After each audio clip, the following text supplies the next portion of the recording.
September 30th of 2015 at 6:42 in the evening. 911, what is your emergency? A dispatcher for the Alt Police Department in Colorado gets a call from a very distressed woman. My daughter, she texted me at about midnight last night and said she had a really bad feeling that something bad was going to happen, to stay close to my phone. And I was, of course, asleep, and I didn't see the text till today. And I've been trying to get a hold of her all day and never could get her. Her mother's instinct tells her that something awful has happened. Okay, so what do you think's going on right now? I think she might not be alive, to be honest with you.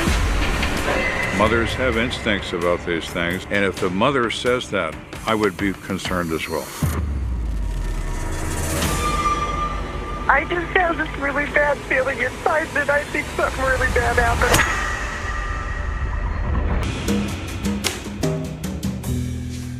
And your official title at the time of this? In 2015, I was the lead detective on this case for the Weld County Sheriff's Office in Colorado.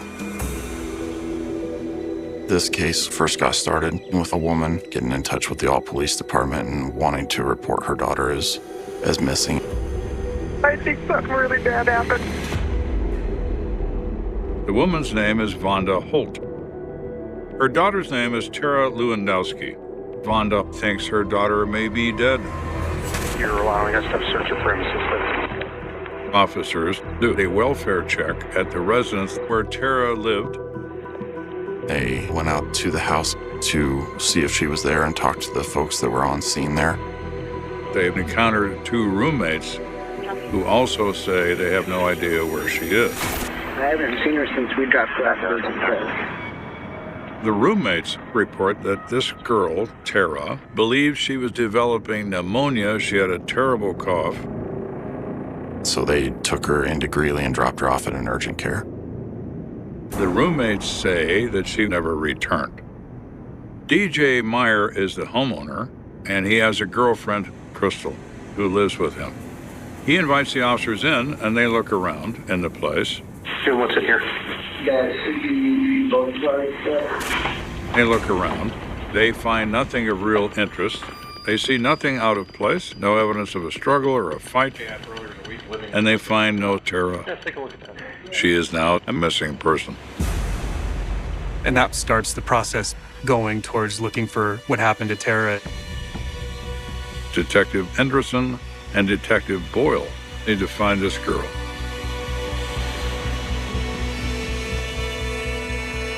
We dove in and we did an interview with Vonda. So, can you tell us a little bit about your daughter, ma'am? I really felt like she'd been murdered. I was really afraid they were going to think I was nuts. I wanted to learn more about Tara and her history.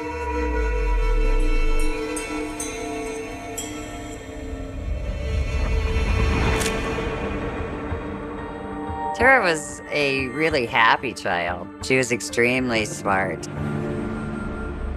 She had a lot of love and a lot of compassion to give. She always wanted to be a vet. And that was before her dreams got crashed by a car accident. She had multiple surgeries out of that one accident. It changed the whole trajectory of her life. She got hooked on pain pills. She was always in pain.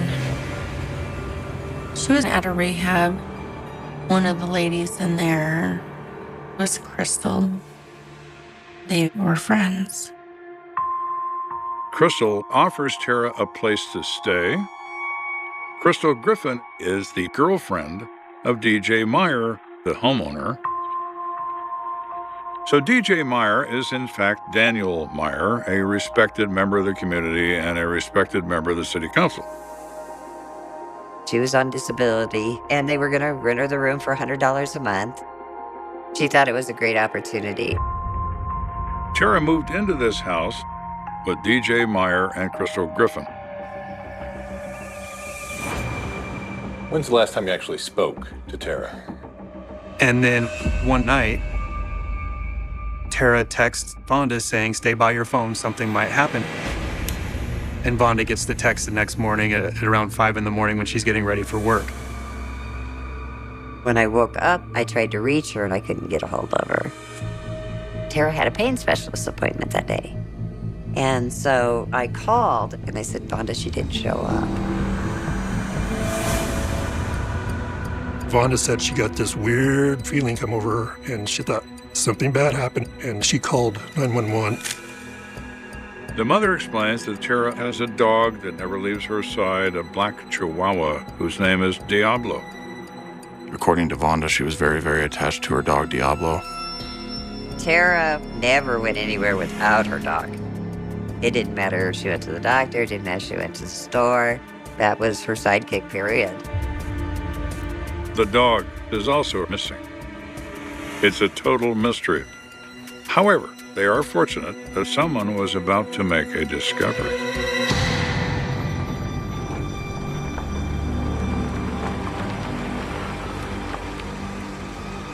There was a rancher that called in to law enforcement and said, hey, I found this dog a few days ago.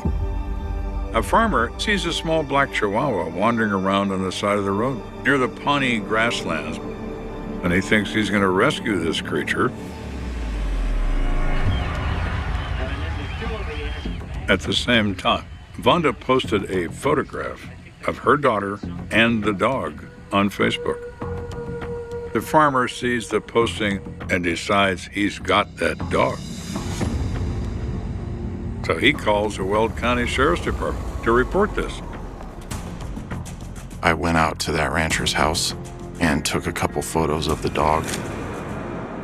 And then I sent those back to Vonda, and she confirmed that that was Tara's dog, Diablo. This is a very promising event. We've solved one part of this mystery. Now we need to solve the other part. Where is Tara? They search far and wide around the Pawnee grasslands where the dog was discovered. We even had State Patrol fly over looking for mounds or fresh dirt, like a grave. Those first few days, it was pretty extensive, but we just weren't finding anything. We were needing an additional lead to follow up on. So they bring in Tara Lewandowski's roommate, DJ Meyer, as to knowledge of her disappearance. Well, what I want to talk to you about is Tara. Okay. Yeah. I dropped her off at urgent care. You know, and we dropped her off, and she stood out. Who's we? Me and Crystal.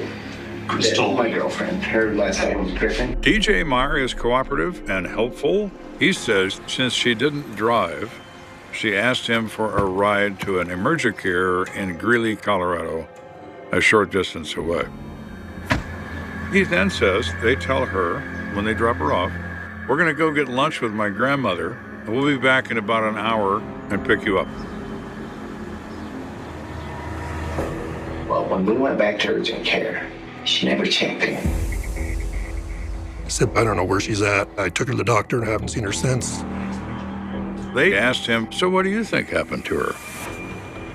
DJ said she's probably downtown looking for her drug dealer. I think a guy by the name of Cheech. I don't know his last name. I don't know what he does. I know he hangs out at Lincoln Park. He believes that instead of going into the emergent care, she went and found Cheech and fell off the wagon. Anderson and Boyle have been looking for another place to go besides DJ, and he's just provided it. Who is Cheech, and where is he right now?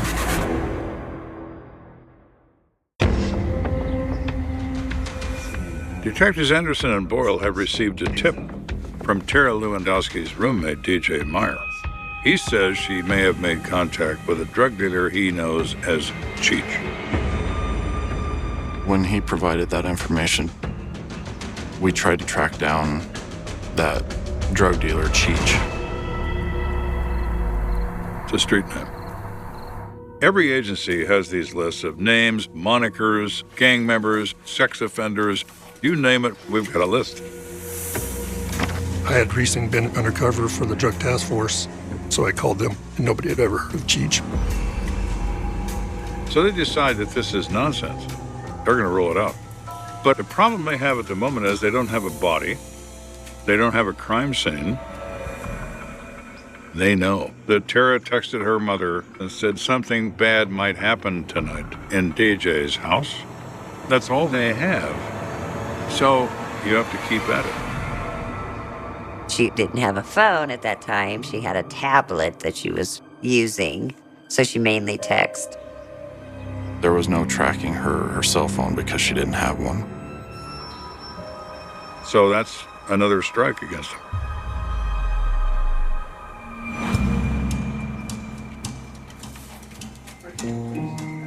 But then, 2 weeks in, their detectives' luck changes. A man walks into Weld County Sheriff's Department. He says his name is Richard, and he has a sister whose name is Crystal Griffin, DJ's girlfriend and former roommate of our missing person. Richard says, my sister knows something about this. He said that at some point in the couple weeks following the homicide, she had disclosed to him that she had been in the house when Tara had been murdered.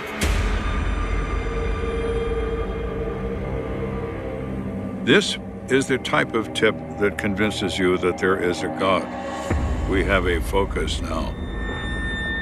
If you're going to tell anybody about a bad thing, you're going to tell blood before you tell a stranger.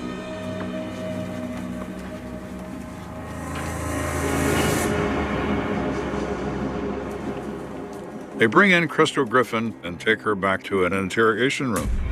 She started telling us the story. It was really hard to believe her because it was really so far-fetched. So, tell us a little about DJ. DJ is kind of living a double life. Crystal begins her statement by saying that my boyfriend, DJ, you don't really know who he is. He's a member of the city council, yeah, he is. But he's also the enforcer of a motorcycle gang called the 21 Biker Club. Anderson and Boyle have never heard of that. What is that? Well, it's this group of people. They're all friends, and they all belong to this gang. Where they ride? Well, they don't have motorcycles. What?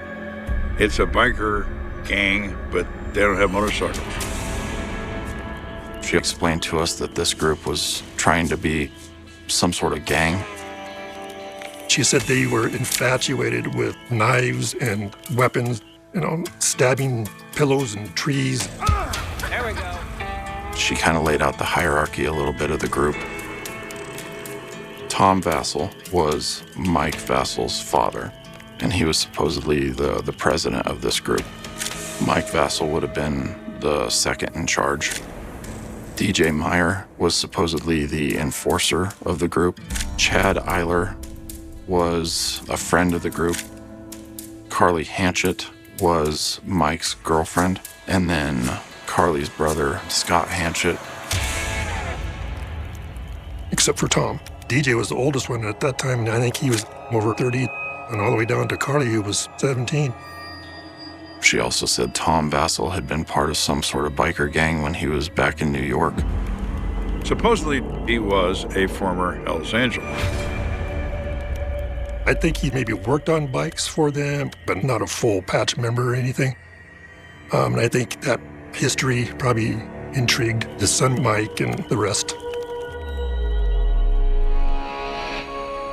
There's some seriously scary stuff. Crystal disclosed that there had been some sort of an issue in the house and that everybody else had decided to kill Tara upstairs in Tara's bedroom.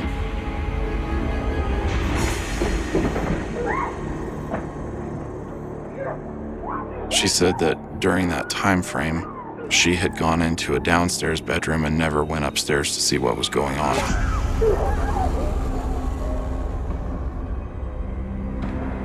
And then she said that afterwards, she had been with them when they loaded Tara's body up and took it to dump it. She was not able to give us a specific location on where they had dumped the body. Both detectives understand this story is bizarre, But they also know there is a house where Crystal says this crime occurred. Based on her information, they obtain a search warrant for the house, which is owned by DJ. There was a lot of cleaning products out in the kitchen. If I remember right, there was a bottle just labeled bleach. Seemed a little odd. They're looking for evidence of death in this house, primarily blood evidence in a place that is thought to be a violent crime scene.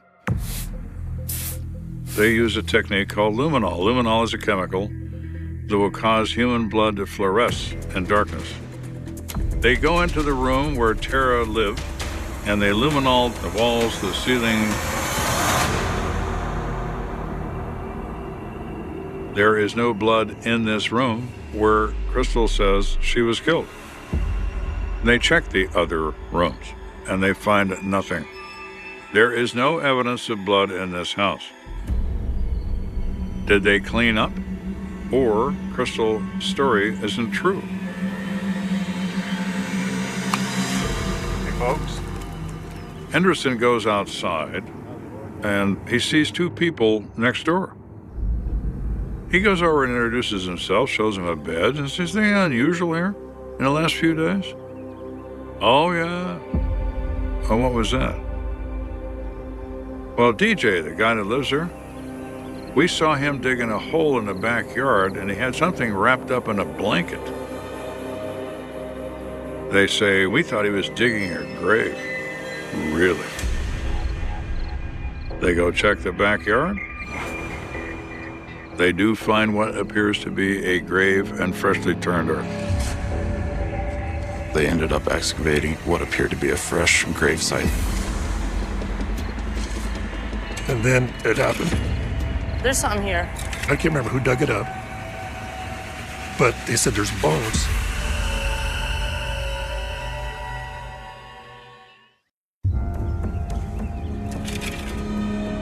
They begin looking at this gravesite. They find bones. But there's a problem. They're not human. They're a dog, a buried dog. They know this is not Tara's dog because they have Tara's dog. It's with the mom. So where are they now?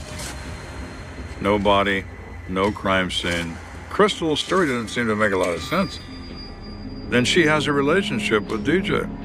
What if she's just mad at him and wants to give him up for a disappearance and a homicide? It's time to talk to her again.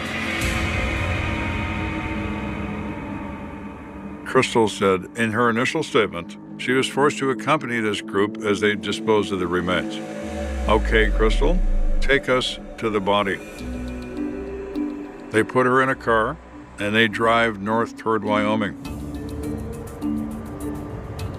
We spent a lot of hours in the car trying to get her to remember things that she had seen when Tara's body was dumped.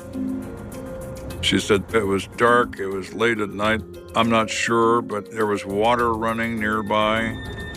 She took us right over the Wyoming border. She would show us different things that she thought looked familiar, but it was never the right place.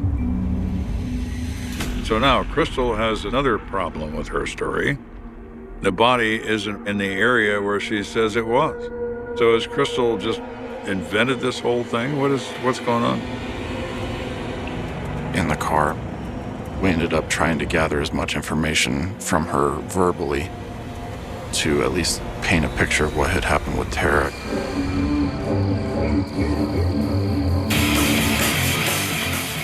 Crystal's story was that Tara had had some sort of a disagreement or an argument with Carly the night before.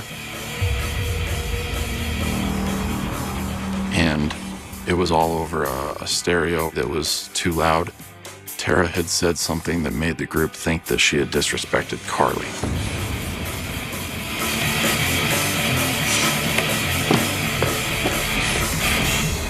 What does she think she is anyway? This is so messed up.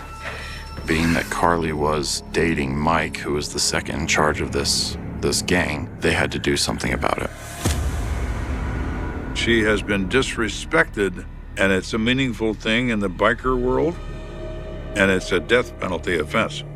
even though these people have no idea what the biker world is all about, only what they've heard or seen in the movies. According to Crystal, because of the rules of the gang, the enforcer is called upon to carry it out, and that is DJ, the owner of the house. We were wondering if she was even being truthful about a lot of it.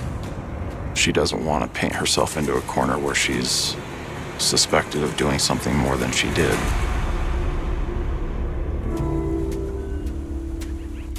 When Crystal tells them about this, they run all the names of these individuals who supposedly are members of this gang, and no one has a criminal record of any kind. I mean, supposedly they went from basically zero history to murder. They're a motorcycle gang, missing a few components like a motorcycle. All those other names, and no one has a criminal record. So it's another aspect of the story that raises an eyebrow about Crystal. We have a girl that's missing for several weeks. We start interviewing the people that lived at the house as well as other associates of theirs. And when they came in, they all denied any sort of wrongdoing or knowledge of where Tara was at. Mike Vessel says he has no idea about a 21 Club motorcycle gang. Doesn't even know what that is. Well, that makes two of us, Mike, because we don't know what it is either. They're getting no confirmation from anybody so far. And then they speak to DJ Meyer, the supposed enforcer. He came in for a second interview. With DJ, I mean, my whole point was just to win his trust. I don't know what happened. Okay, was Tara upset with you? Tara wasn't upset with me. Nothing I know of.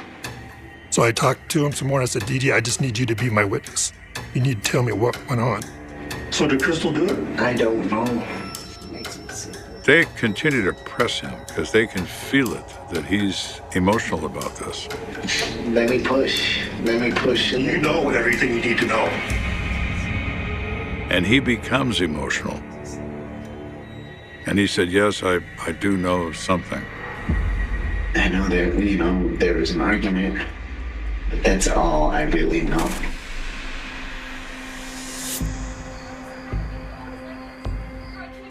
He then says that Tara and Crystal had a love-hate relationship, and they would get into arguments all the time.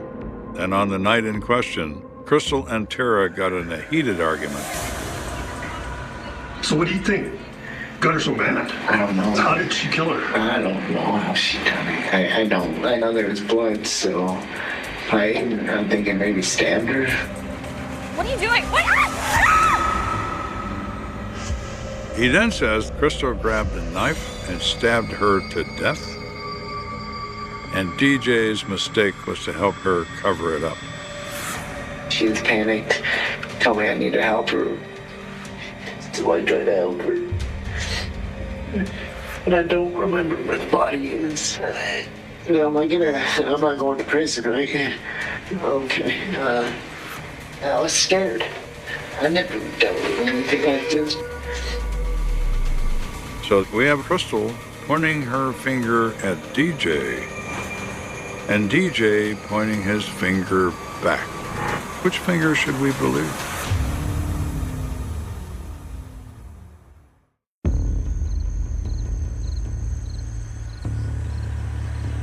The detectives believe that Tara's dead by someone's hand. Crystal alleges this group of nitwits who call themselves a gang are the ones responsible. DJ says it's a simple catfight between two women. Which one's true? We'll see. We didn't have any murder weapons. We didn't have Tara's body. So we were just hoping that we'd get lucky with finding something. So we continued doing the area searches to find Tara's body. Anderson is the kind of detective that just won't stop. The best kind of detective. Who won't ever quit. I figure there's 6.5, 7 billion people on the planet, and if I'm the one that was trying to help and it still didn't go right, I at least tried. They search for days and weeks in the Wyoming border area, and they find nothing.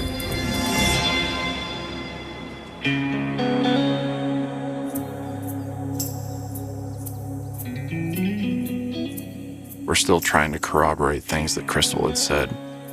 We went out to the house where Tom Vassell, Mike Vassell, and Carly Hanchett were living outside of Nunn, Colorado. They go see Thomas Vassell, expecting to find a hardened biker. Tom Vassell's an unhealthy older gentleman, extremely overweight, on oxygen, pretty much stays at home. But he is also supposedly the leader of this gang. Instead of finding a badass biker, they find Santa Claus, who's inhaling oxygen. Not exactly an inspiring look. But this was someone we had to be careful with because Tom had a Glock stuck in the couch next to him. He is a sick old man, a Timon, but 6 pounds of pressure makes him Godzilla. That's how much pressure it takes to pull a trigger.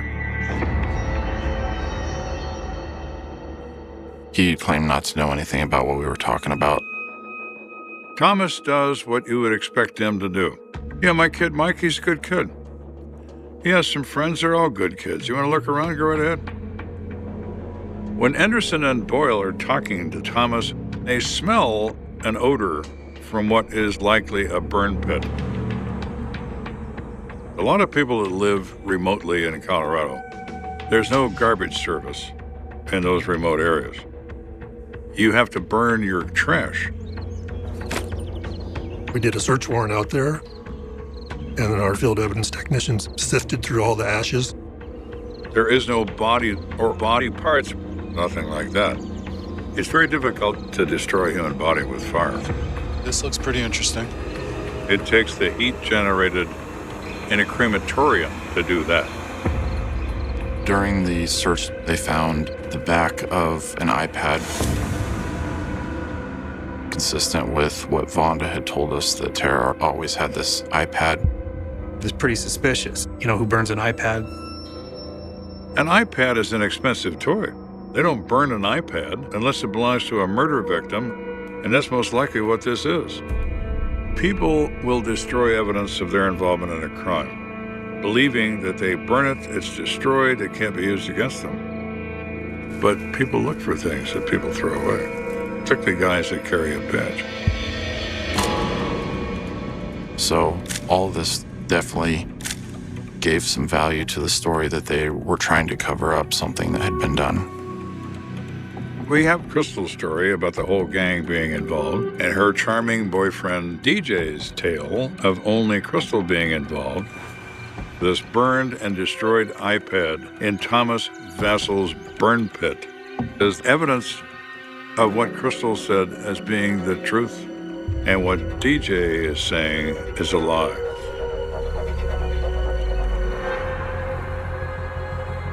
We got a search warrant from the phone company for all the phone records of the gang. When those phones are recovered by the police, they discover something very intriguing. All the different phones from all these different gang members, it appeared that for the most part, they all stopped at the same time and didn't come back on until the next day. There was, however, one exception. Mike Vassell, the number 2 wizard of the gang, left his on. I don't know why he left it on. Probably some level of narcissism that he's the only one that's capable of communicating if need be. So we were able to use his phone and using towers figure out where they went to dump Tara's dog, Diablo, which then made sense where he was found. And then the police basically put a map on their travels, the early morning hours of Tara's murder, and also the days following where they were, what they were doing. They discovered the route of travel from Pierce, Colorado to the Wyoming border. They see a stop in a convenience store that sells gas and is open 24 hours near the Wyoming border. Investigators were able to locate video footage of them going to that gas station and the pickup that they were in. And there is the 21 motorcycle gang in all their glory. All together with a dead victim in the back of the truck. It's obvious that Thomas Vassal had some level of involvement in this. At this point, there's no evidence to support that he was directly involved. He's not in the video surveillance, but everyone else is in. So that was a big thing for us. It was huge. There's always a moment in a case that's been a mystery up to this point that things begin to fall together. They're not all the way together yet, but there's a definite sensation that it's about to be.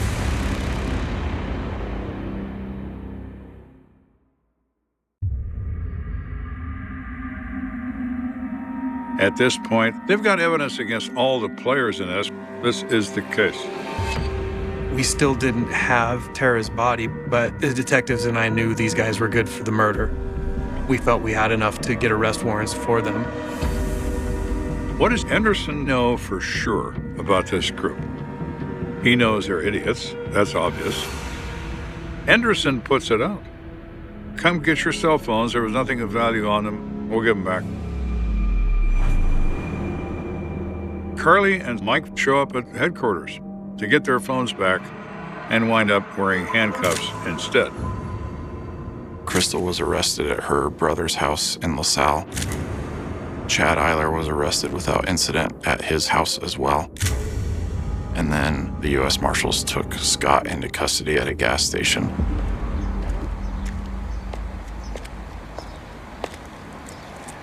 With DJ, there was 24-hour surveillance set up on him to make sure that he wasn't going anywhere. That next day, he was arrested. Right, okay. We know exactly what happened. Okay. And what, this was all over because Tara disrespected Carly? I guess. He tells what happened. He confirms Crystal's story. What Crystal's been telling them. The dispute between the victim and Carly was actually true. Carly became furious when Tara demanded she turn down her music. The group decided that they needed to punish her for the disrespect that she had shown towards Carly. You were following orders that came from Thomas? Yes. Through Mike? Yeah. Thomas orders her to be killed for this act, and he orders DJ as the enforcer be responsible to carry it out.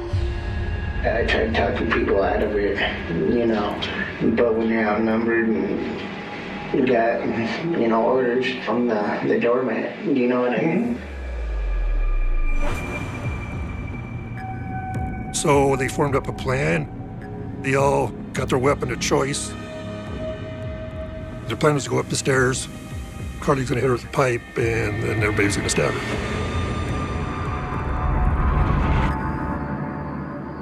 Tara texted her mother in the middle of the night and told her to stay by her phone because something may happen. Crystal went into a downstairs bedroom, and then Mike had everybody else go kill Tara upstairs in Tara's bedroom. They then confront her. Carly hits the victim over the head with a lead pipe. Then DJ stabs her with a hunting knife. Were you straddling her when you stabbed her, or were you sitting next to her? I can't sit there. You know, everything was a blur, you know, it's almost like it wasn't happening. Scott sees that she is suffering from these wounds, and he decides to give her a quick death and stabs her in the spine once, resulting in her immediate demise. When they searched in the room, they found no evidence of blood, so the normal homicide that occurs by stabbing is one killer and one victim. One blade that's driven into the victim over and over, and there's cast off from that blade. Here we have several killers. Each person has a knife, stabs once, removes the blade, it wipes through the clothing coming out, that's clean, no cast-off. That would explain why the house was clean from blood, because there was no cast-off to find. It's not there. From there, all the others got in the truck and loaded her and Diablo up. It was the dog and Tara dropped it separate times? Yes. Scott was supposed to kill the dog and dump the dog out in the middle of the grasslands, but he couldn't bring himself to do it, so he just kicked the dog loose. He doesn't mind killing a human. That's not a problem. But to kill a dog? No, you can't do that. So how far from the dog do you think Tara is? 100 miles. Really? Quite, and I'm serious. I believe she's in Wyoming. The problem remains, where is the victim? No one can remember. They're all willing to say what they know, but they don't know enough. They've got evidence against all the players in this, with the exception of Thomas Vassell. And Thomas winds up providing that evidence by talking to his kid on a recorded line inside a jail. This results in the arrest of Thomas. Just because the leader doesn't get involved and actually do it, they can still be charged with conspiracy under the law. So that's what we did in this case. They're found guilty of all these various crimes or sentenced to various terms. DJ is sentenced to life in prison. Everybody gets locked up. So it was a really strong case. Finding the body, that was our main goal. To get justice the best way we can in our system for Vonda. All I did for like 6 months was drive around, try to find Tara's body. Crystal had described a 1-lane dirt road, a sign that said Laramie, and she could hear water nearby. And I went into Google Maps and found an area near that sign that appeared to match the description. And then several of us went up on a road trip up to Wyoming again. We got back in that area and gave it maybe a half-mile stretch of road. Detective Geyer and Detective Walker started on one side of that half-mile stretch, and then the rest of us went up to the other side and we just started working towards each other. We were out there for 15 or 20 minutes and then we came across the carpet.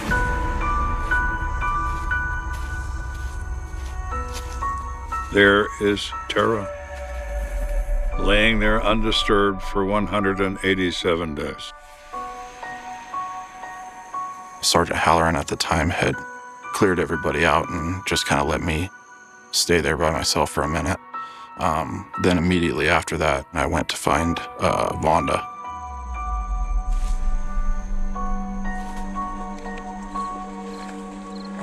When he came over, he said that they're pretty sure they found her. It became very real that day. Even though it was already real, it was set in cement that day. That she wasn't coming back. I'd never talk to her again, I'd never hold her again. And that my baby was gone.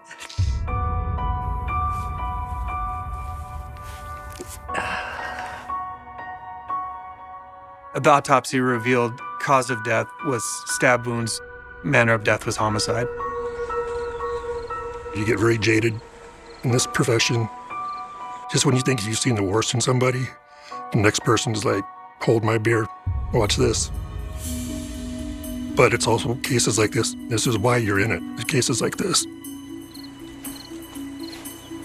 Although Tara surrounded herself with the wrong type of people, she was trying to make the right decisions, and now the world is without a good person, and that's unfortunate. The 21 Biker Club was a dream, and nothing more than a dream. The autumn chill of October 1995 did not just settle over the streets of Ottawa, it seemed to seep directly into the concrete, turning the Canadian capital into a landscape of muted greys and skeletal trees. On the night of October 25th, the air was sharp enough to bite the skin, carrying that specific, damp smell of decaying fallen leaves mixed with the exhaust of passing cars. Most residents were tucked away in the warmth of their suburban living rooms, completely oblivious to the shadow stretching across the city. It was a shadow cast not by traditional organized syndicates, but by something far more volatile and unpredictable, a pack of restless, deeply detached youths who called themselves the Ace Crew. They did not operate on logic or code, they operated on an intoxicating mixture of adrenaline, dominance, and a complete absence of human empathy. In the quiet neighborhoods, the distant hum of traffic was the only constant soundtrack, occasionally interrupted by the rattling of old window panes against the rising wind. Inside a modest family home, the atmosphere should have been one of mundane safety, a sanctuary from the bitter cold outside. Instead, it became the staging ground for a sequence of events so intensely terrifying that it would rewrite the legal discourse of an entire nation. The transition from everyday teenage life to absolute, unfiltered horror happened not with a dramatic roar, but with a series of quiet, devastatingly ordinary mistakes. Imagine the subtle click of a front door lock failing to catch, a small gap left in the frame just wide enough for the freezing night air to slip inside.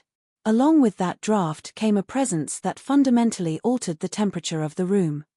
True crime often focuses on the grand designs of criminal masterminds, but the reality of pure malice is frequently chaotic, sudden, and devastatingly intimate.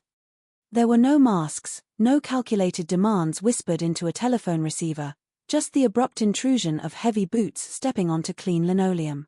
The sound of those footsteps instantly shattered the domestic peace, turning a familiar living room into a claustrophobic trap. For young people, whose biggest worries only hours prior had been school assignments and weekend plans, suddenly found themselves staring into the hollow, unblinking eyes of a threat they couldn't possibly comprehend. The stark contrast between the warmth of a family home and the cold steel of an unexpected weapon creates a friction that stains the human psyche forever. In those first few seconds of confusion, as hearts hammered violently against ribcages, the realization began to dawn that the rules of civilized society had just been violently suspended. The air grew heavy, thick with the scent of fierce sweat and the metallic tang of impending violence, marking the definitive boundary between the life Sylvain Leduc knew and the nightmare that would claim him. To truly understand the weight of that night, one must look closely at the physical reality of the terror as it unfolded minute by minute.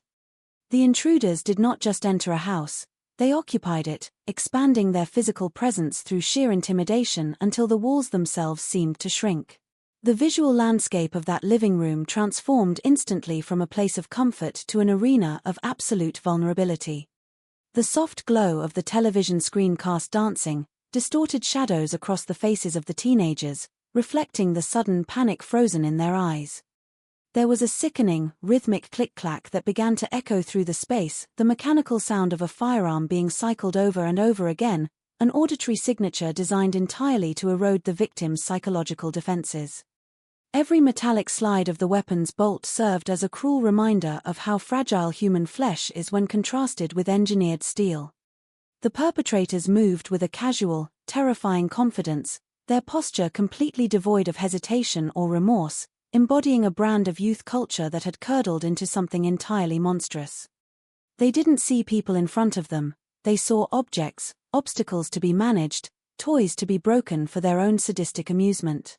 As the four victims were forced together, their breathing became a synchronized chorus of shallow, trembling gasps, each one desperate to remain unnoticed yet utterly exposed. The physical sensation of being trapped in a space that was supposed to protect you is a unique form of psychological torture, a fracturing of the fundamental belief in personal safety. The coldness of the intruders' expressions was perhaps more terrifying than any verbal threat they uttered. Their eyes were empty windows, reflecting nothing but their own inflated sense of power. The smallest movements, the twitch of a finger on a trigger, the shifting of weight from one foot to another, took on a monumental, life-or-death significance in the claustrophobic tension of the room.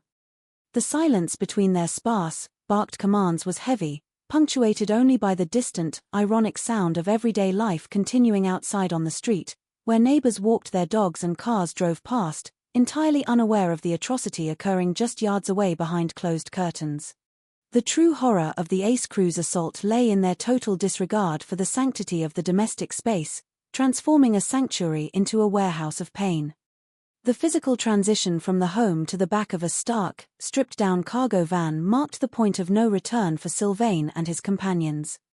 The interior of the vehicle was a void of absolute darkness, devoid of any lining or insulation, meaning every bump in the road sent a violent, bone-rattling shudder through their bodies as they lay huddled on the freezing metal floor. The smell inside the van was an oppressive mix of old motor oil, rust, and the sharp, sour odor of absolute panic. With every turn the vehicle took through the winding streets of Ottawa, the victims were tossed against one another, their limbs tangling in the dark, unable to brace themselves because their hands were already being bound or controlled by the sheer terror of their situation.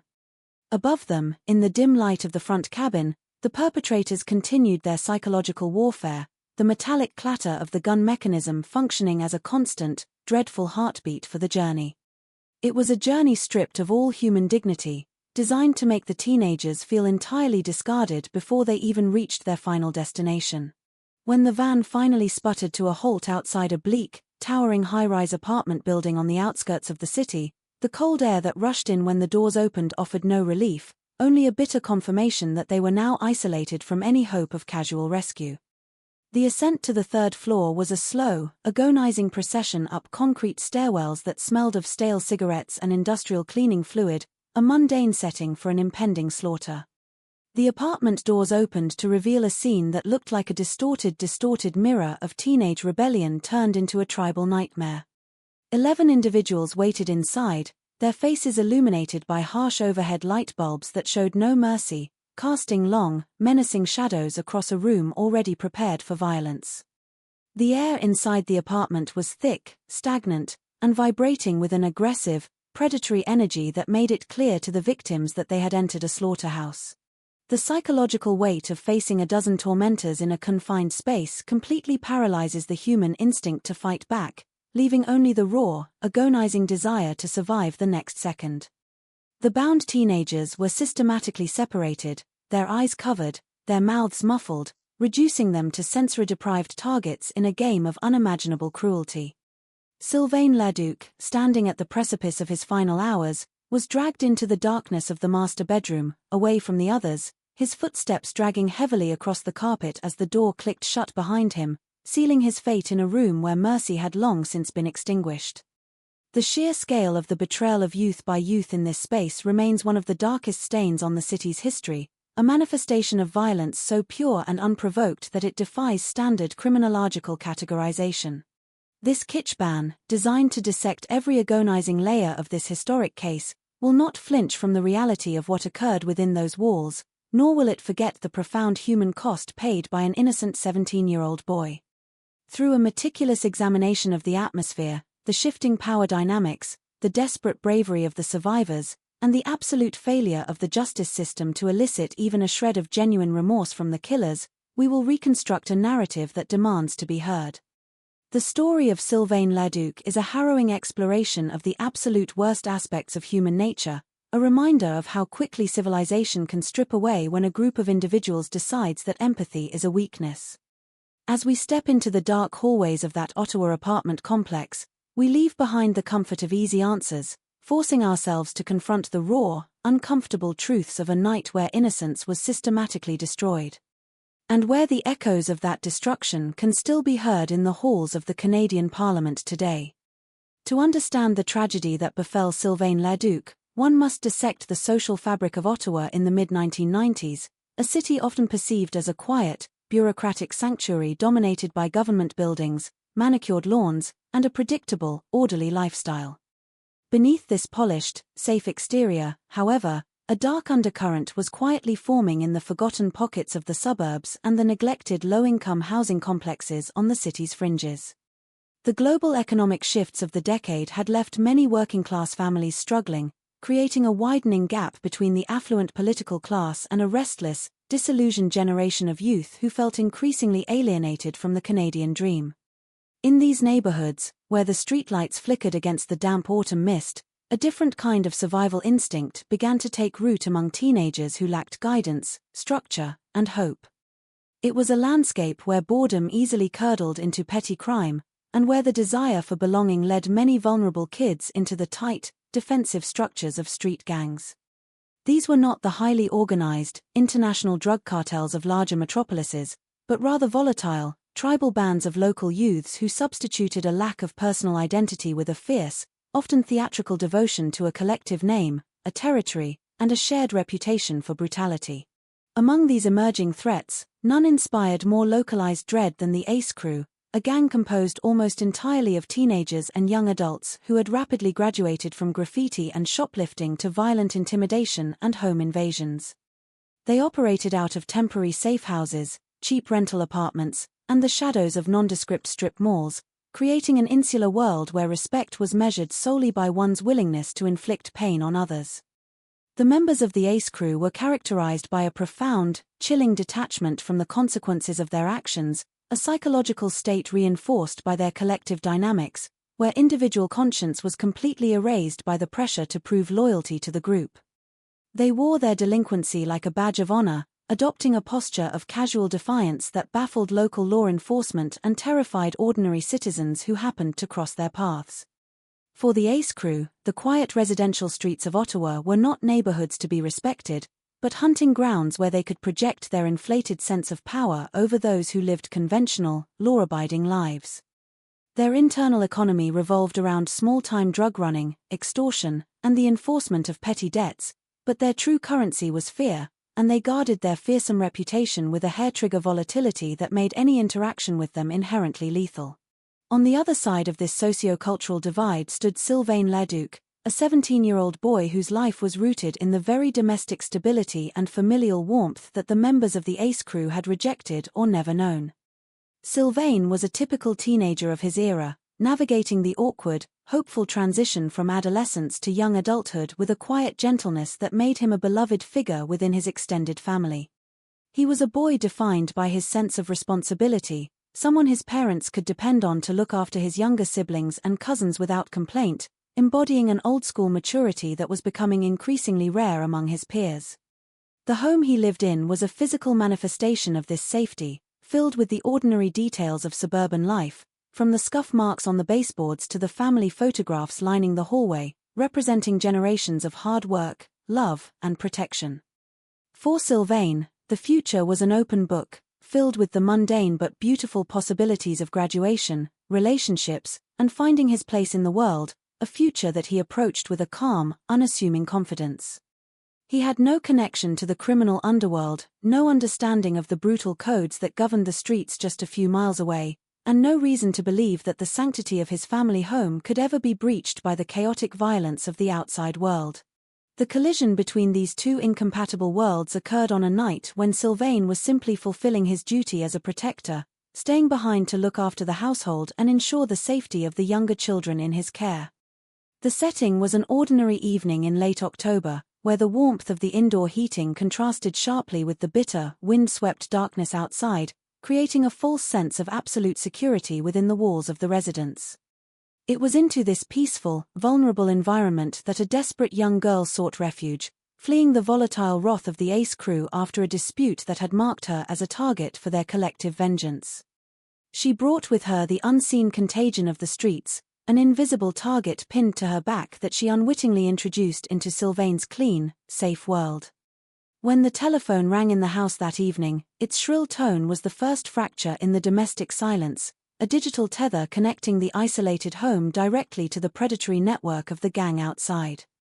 The conversation that followed was short, tense, and loaded with implicit danger, prompting the girl to step outside onto the porch to confront the voices demanding her presence, a momentary lapse in judgment that would alter the course of multiple lives forever. As the heavy wooden front door swung open, the latch failed to catch properly upon her exit, leaving a narrow, dark gap through which the freezing night air began to pour, breaking the thermal seal of the house.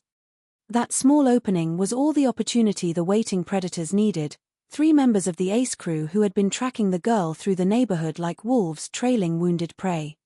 They did not hesitate, moving with a practiced, predatory synchronization born of countless previous home invasions and street confrontations.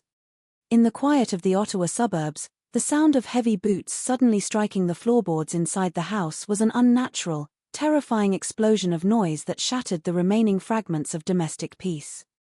Before Sylvain or his companions could even process the visual intrusion, the three gang members had flooded the entryway, their faces twisted into masks of aggressive dominance, their eyes scanning the room not for wealth, but for control. The physical reality of their presence immediately shifted the atmosphere of the home from a sanctuary of life to a sterile, terrifying cage where the rules of civilization no longer applied. The immediate reaction of the teenagers inside was a mixture of profound confusion and paralyzing fear, a psychological shockwave that prevented any coordinated resistance or escape. Sylvain, standing as the eldest and the designated protector of the household, found himself face to face with a manifestation of pure, unprovoked malice that defied everything he had been taught about the world. The intruders did not offer explanations or ultimatums. They established absolute dominance through the immediate, terrifying display of a firearm, a cold piece of engineered steel that reduced the human dignity of everyone in the room to zero in an instant. The mechanical sound of the weapon being cocked echoed through the small living room, a sharp, definitive noise that seemed to suck the oxygen out of the space and freeze the blood in the victim's veins. In that single, devastating moment, the boundary between the safe, predictable world of suburban Ottawa and the chaotic, lawless nightmare of the Ace crew vanished completely, leaving Sylvain and his young relatives entirely at the mercy of a group of teenagers who had long since traded their humanity for the thrill of absolute power. To understand the full depth of the tragedy that unfolded that dark October night, one must gaze directly into the heart of who Sylvain Leduc truly was, stripping away the clinical language of subsequent police reports and court documents to reveal the vibrant, gentle young soul whose life was so brutally extinguished. Sylvain was a 17-year-old boy who stood on the very precipice of manhood, a time when the world should have been expanding before him with infinite promise, filled with the ordinary milestones that define a youth well lived in a quiet Canadian suburb. He was not a creature of the streets, nor did he possess the cynical, hardened shell of the adolescents who would eventually become his executioners. Rather, Sylvain was defined by an innate, quiet kindness and a deep-seated sense of responsibility toward those he loved. Within the tight-knit fabric of his extended family, he was looked upon as a pillar of dependability, the eldest boy who could always be trusted to step up when his parents needed a hand, embodying a rare, old-school maturity that set him apart from the reckless hedonism of many of his peers. His grandmother, Therese McQuaig, would later recount with immense pride and shattering sorrow how Sylvain possessed a protective nature that wasn't born of aggression or a desire to dominate, but of a genuine, tender love for his younger siblings and cousins. A trait that made him the natural choice to watch over the household on that fateful evening. The physical environment Sylvain inhabited on a daily basis reflected this normalcy, a world of high school textbooks, worn sneakers, late-night phone calls with friends, and the comforting, predictable routines of a working-class Ottawa neighborhood where families looked out for one another. On the night of October 25, 1995, as the autumn wind rattled the windows of the home, Sylvain was doing exactly what he had done many times before, acting as the guardian of the sanctuary, ensuring that his younger cousins and friends felt safe and secure while the adults were away. He was a boy who found joy in the simple, uncomplicated pleasures of youth, listening to music, sharing laughs with his peers, and dreaming about what the future might hold after graduation, a future that he approached with a calm, unassuming optimism that radiated to everyone around him. His friends knew him as someone who would listen without judgment, a loyal companion who avoided conflict and sought harmony, making the sheer, unprovoked violence of his final hours all the more incomprehensible and devastating to those left behind to mourn him. The tragedy of Sylvain Leduc is magnified tenfold when one examines the sheer innocence of the victims caught in this net of terror, for Sylvain was not alone in that living room, he was surrounded by vulnerable youth, including his young cousins. Girls who were still operating under the childhood assumption that the walls of a home provided absolute protection against the dangers of the outside world. These children looked up to Sylvain as an older brother figure, a defender who could fix problems and offer reassurance with a smile or a gentle word, a dynamic that made the sudden intrusion of the Ace crew a shattering of their entire psychological universe.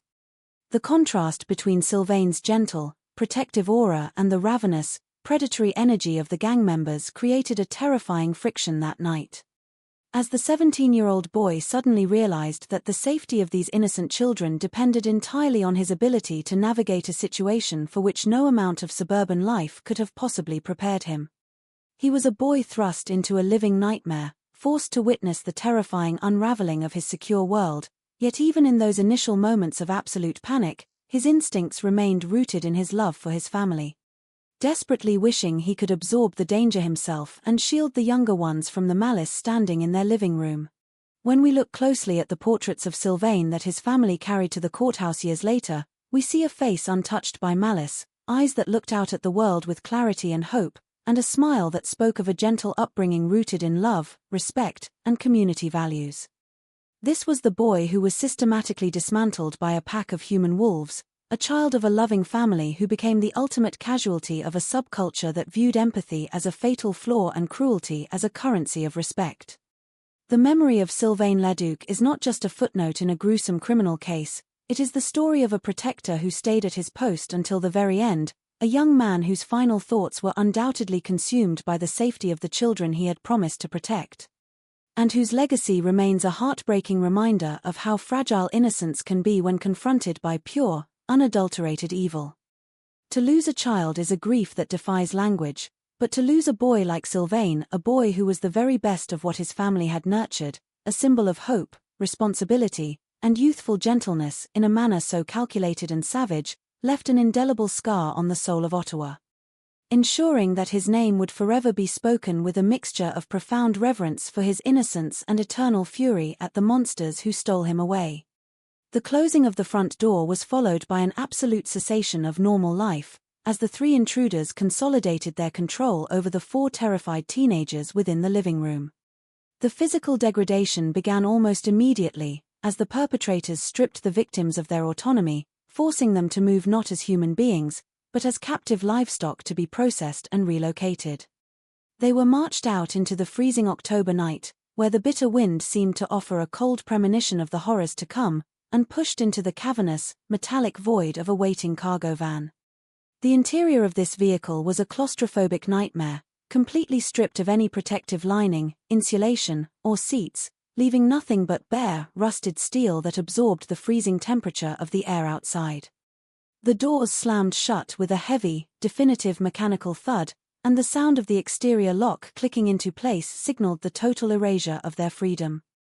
Inside the pitch blackness of the cargo hold, the four young victims were thrown against one another as the van accelerated violently, its tires screeching against the asphalt as it navigated the dark streets of Ottawa toward a destination unknown to them. The journey itself was a masterclass in psychological torture, designed by the gang members to completely shatter the spirit of the teenagers before they even arrived at their final location.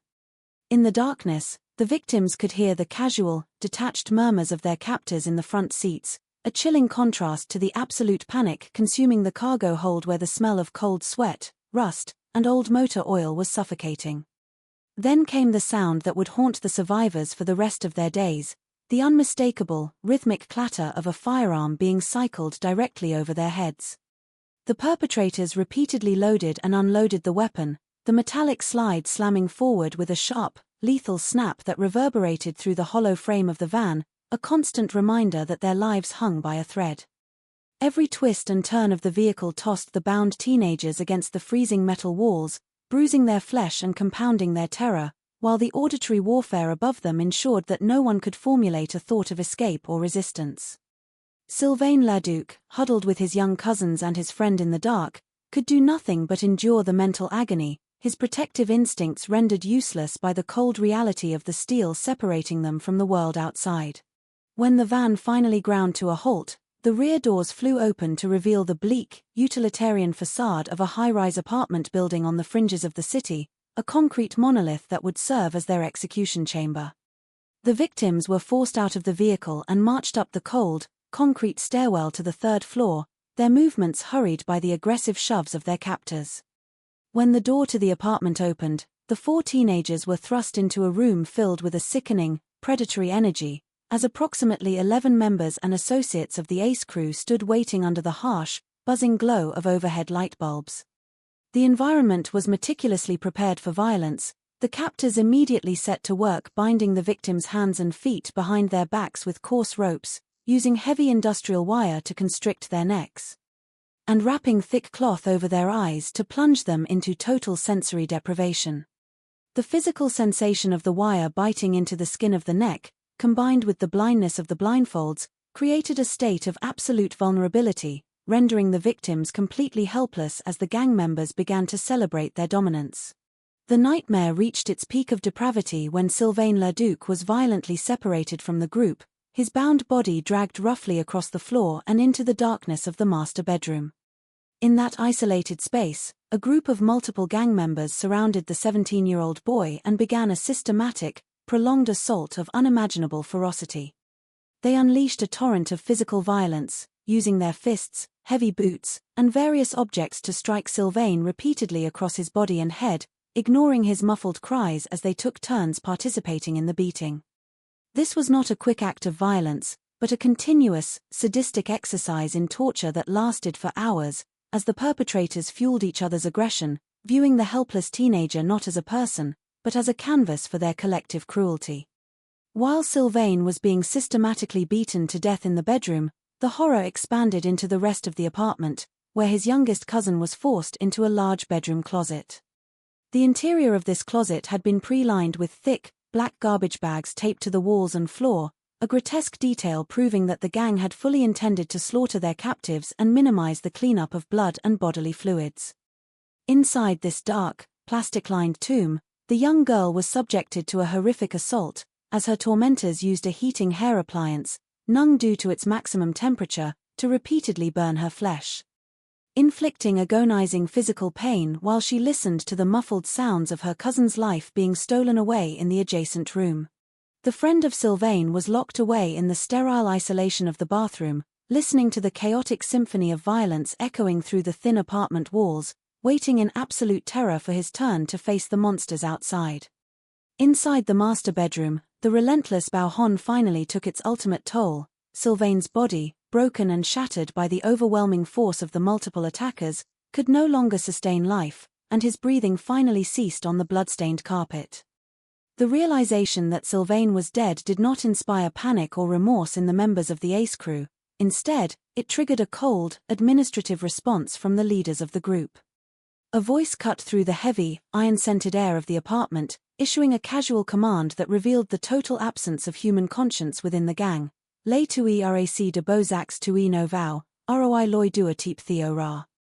The perpetrators began preparing the plastic bags to conceal Sylvain's remains, and hands reached out to drag the next victim from his hiding place, ready to continue the assembly line slaughter of the remaining teenagers. Just as the friend of Sylvain was being dragged into the master bedroom to face the same brutal fate, the fragile thread of time shifted, and the front door of the apartment was violently breached by the sudden, explosive entry of the Ottawa police force.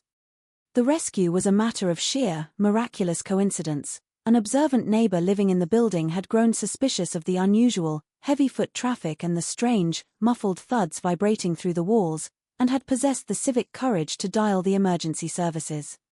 The sudden influx of armed officers shattered the gang's control, sending the 11 criminals into a chaotic panic as they were thrown to the floor and handcuffed amidst the shouts of law enforcement. The police officers who swept the apartment were met with a scene of unmitigated horror, discovering the bound and burned survivors hidden in the closet and bathroom, their lives saved by a margin of mere minutes. But for Sylvain Leduc, the rescue came too late. The officers found his lifeless form in the master bedroom, a gentle 17-year-old boy who had entered that house as a protector and left it as a casualty of a violence so pure and senseless that it would change the community forever. The sudden breach of the apartment door by the Ottawa police force transformed the third-floor flat from a secretive chamber of horrors into a chaotic, brightly lit crime scene overflowing with adrenaline and shock. As the heavy tactical boots trampled the floorboards and the sharp, barked commands of the officers echoed off the narrow hallways, the 11 members of the Ace crew were violently subdued and pinned to the floor. Their brief reign of absolute terror dissolved by the overwhelming authority of the law. Once the initial commotion of the arrests subsided, a heavy, suffocating silence descended upon the apartment, broken only by the crackle of police radios and the shallow, trembling breaths of the survivors. The responding officers, hardened by years of patrolling the city's underbelly, were visibly shaken as they systematically uncovered the physical evidence of the night's atrocities.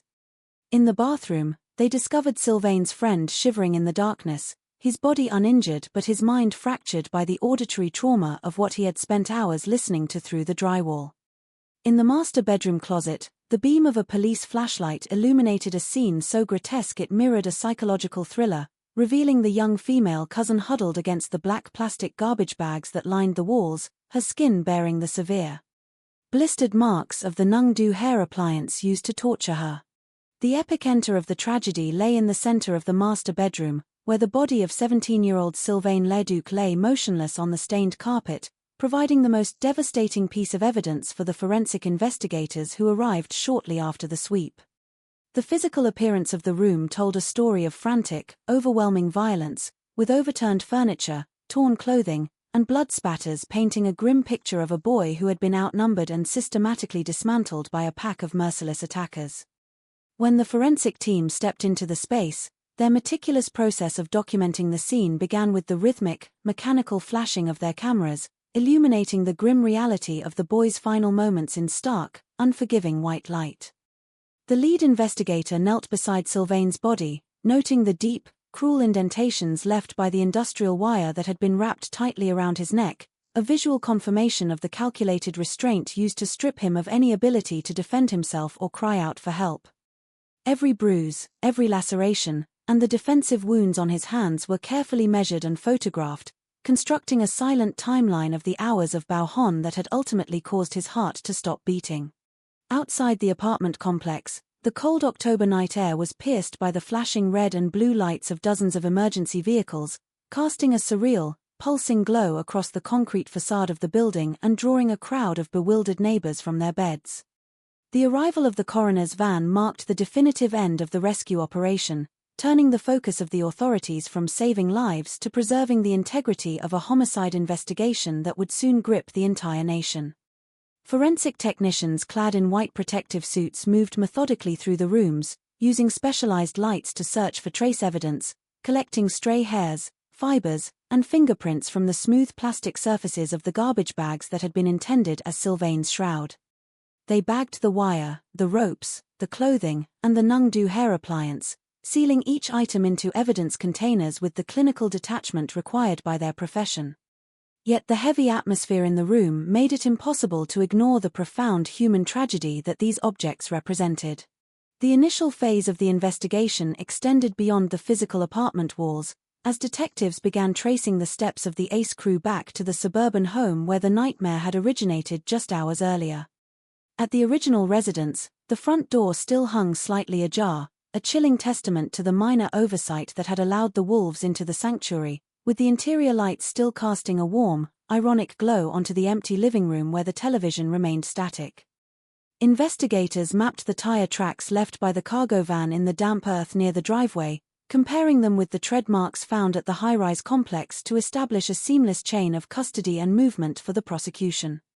The physical collection of evidence was a grueling, meticulous process that lasted well into the dawn of the next day, transforming a senseless act of street brutality into a solid, unassailable mountain of forensic data designed to ensure that none of the 11 individuals inside that apartment would ever walk free again.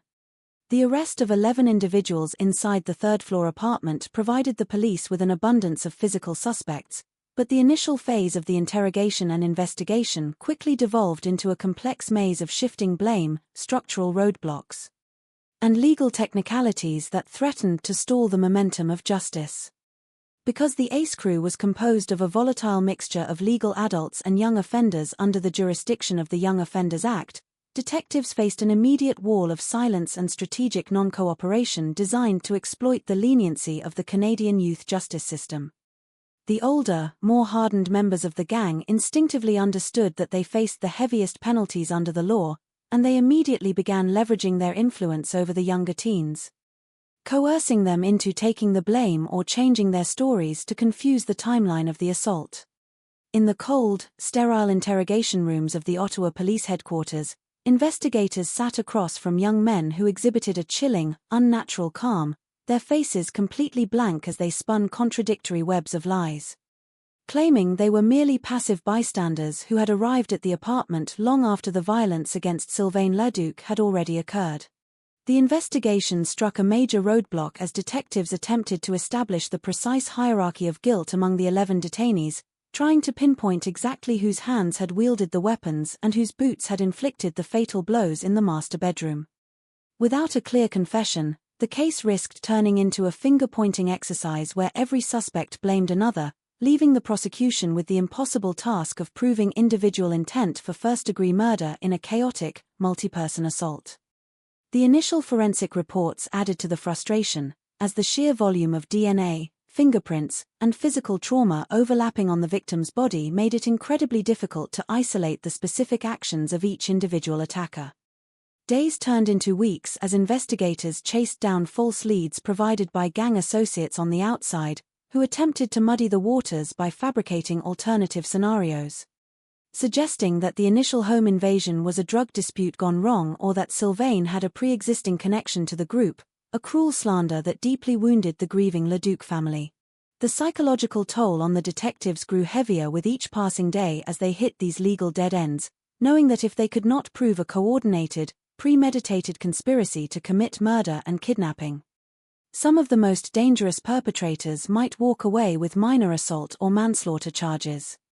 The young girl who had sought refuge at Sylvain's house, whose actions had inadvertently drawn the ACE crew to the residence, became a central yet problematic figure in the early investigation, as her intense fear of retaliation made her deeply reluctant to provide a full, formal statement. She knew the reach of the gang extended far beyond the walls of that single apartment, and her trembling silence during early interviews created a massive gap in the prosecution's ability to prove the initial phase of the kidnapping. The cargo van used to transport the victims provided another set of complications, as the vehicle had been reported stolen days prior, and its interior had been thoroughly wiped down with industrial cleaners by the perpetrators before the police breach, leaving almost no trace evidence connecting specific suspects to the terrifying journey through the city. As the autumn weather turned into the bitter freeze of a Canadian winter, the public pressure on the Ottawa Police Department intensified, with the media tracking every perceived delay and legal loophole that the defense attorneys attempted to exploit. The community was gripped by a growing anxiety that the sheer complexity of prosecuting 11 distinct individuals at once would cause the system to buckle under its own weight, allowing the killers of an innocent 17-year-old boy to escape full accountability. Detectives found themselves working around the clock, cross-referencing hundreds of pages of conflicting interrogation transcripts, mapping out cellular phone records, and re-examining the physical wire and ropes used to bind the victims, desperately searching for the one undeniable connection that would shatter the gang's wall of silence. The investigation seemed to be operating in a vacuum of progress, trapped in an agonizing plateau where every lead led back to a dead end of denial, forcing the legal teams to realize that they needed a massive breakdown in the suspects' collective resolve if they were ever going to deliver the justice that Sylvain Leduc's family so desperately deserved. The breakthrough that finally shattered the impenetrable wall of silence surrounding the ACE crew did not come from a sudden confession in the interrogation room, but from the meticulous, unyielding pressure of forensic science and the psychological unraveling of the youngest participants under the weight of facing adult murder charges. Investigators realized that the gang's collective solidarity was built on a fragile foundation of bravado that could easily crack when the reality of spending the rest of their lives behind bars became a concrete certainty. The turning point occurred when senior homicide detectives, working in close tandem with forensic pathology experts, managed to isolate a single, undeniable piece of physical evidence that connected the main leadership of the gang directly to the fatal instruments used in the master bedroom. Forensic technicians, utilizing advanced light spectrum analysis on the industrial wire wrapped around Sylvain Leduc's neck, discovered microscopic traces of skin tissue and a unique sweat profile that matched the DNA of the primary instigator of the assault, completely dismantling his alibi that he had never touched the victim. Armed with this definitive scientific proof, detectives altered their interrogation strategy, isolating the younger, more vulnerable teenage accomplices who had been coerced into silence by the older gang members. Investigators presented these young offenders with the graphic forensic evidence and the stark reality of the legal doctrine of constructive first-degree murder, explaining that under Canadian law, anyone who participates in a kidnapping that results in a death is equally guilty of the homicide, regardless of who struck the final blow.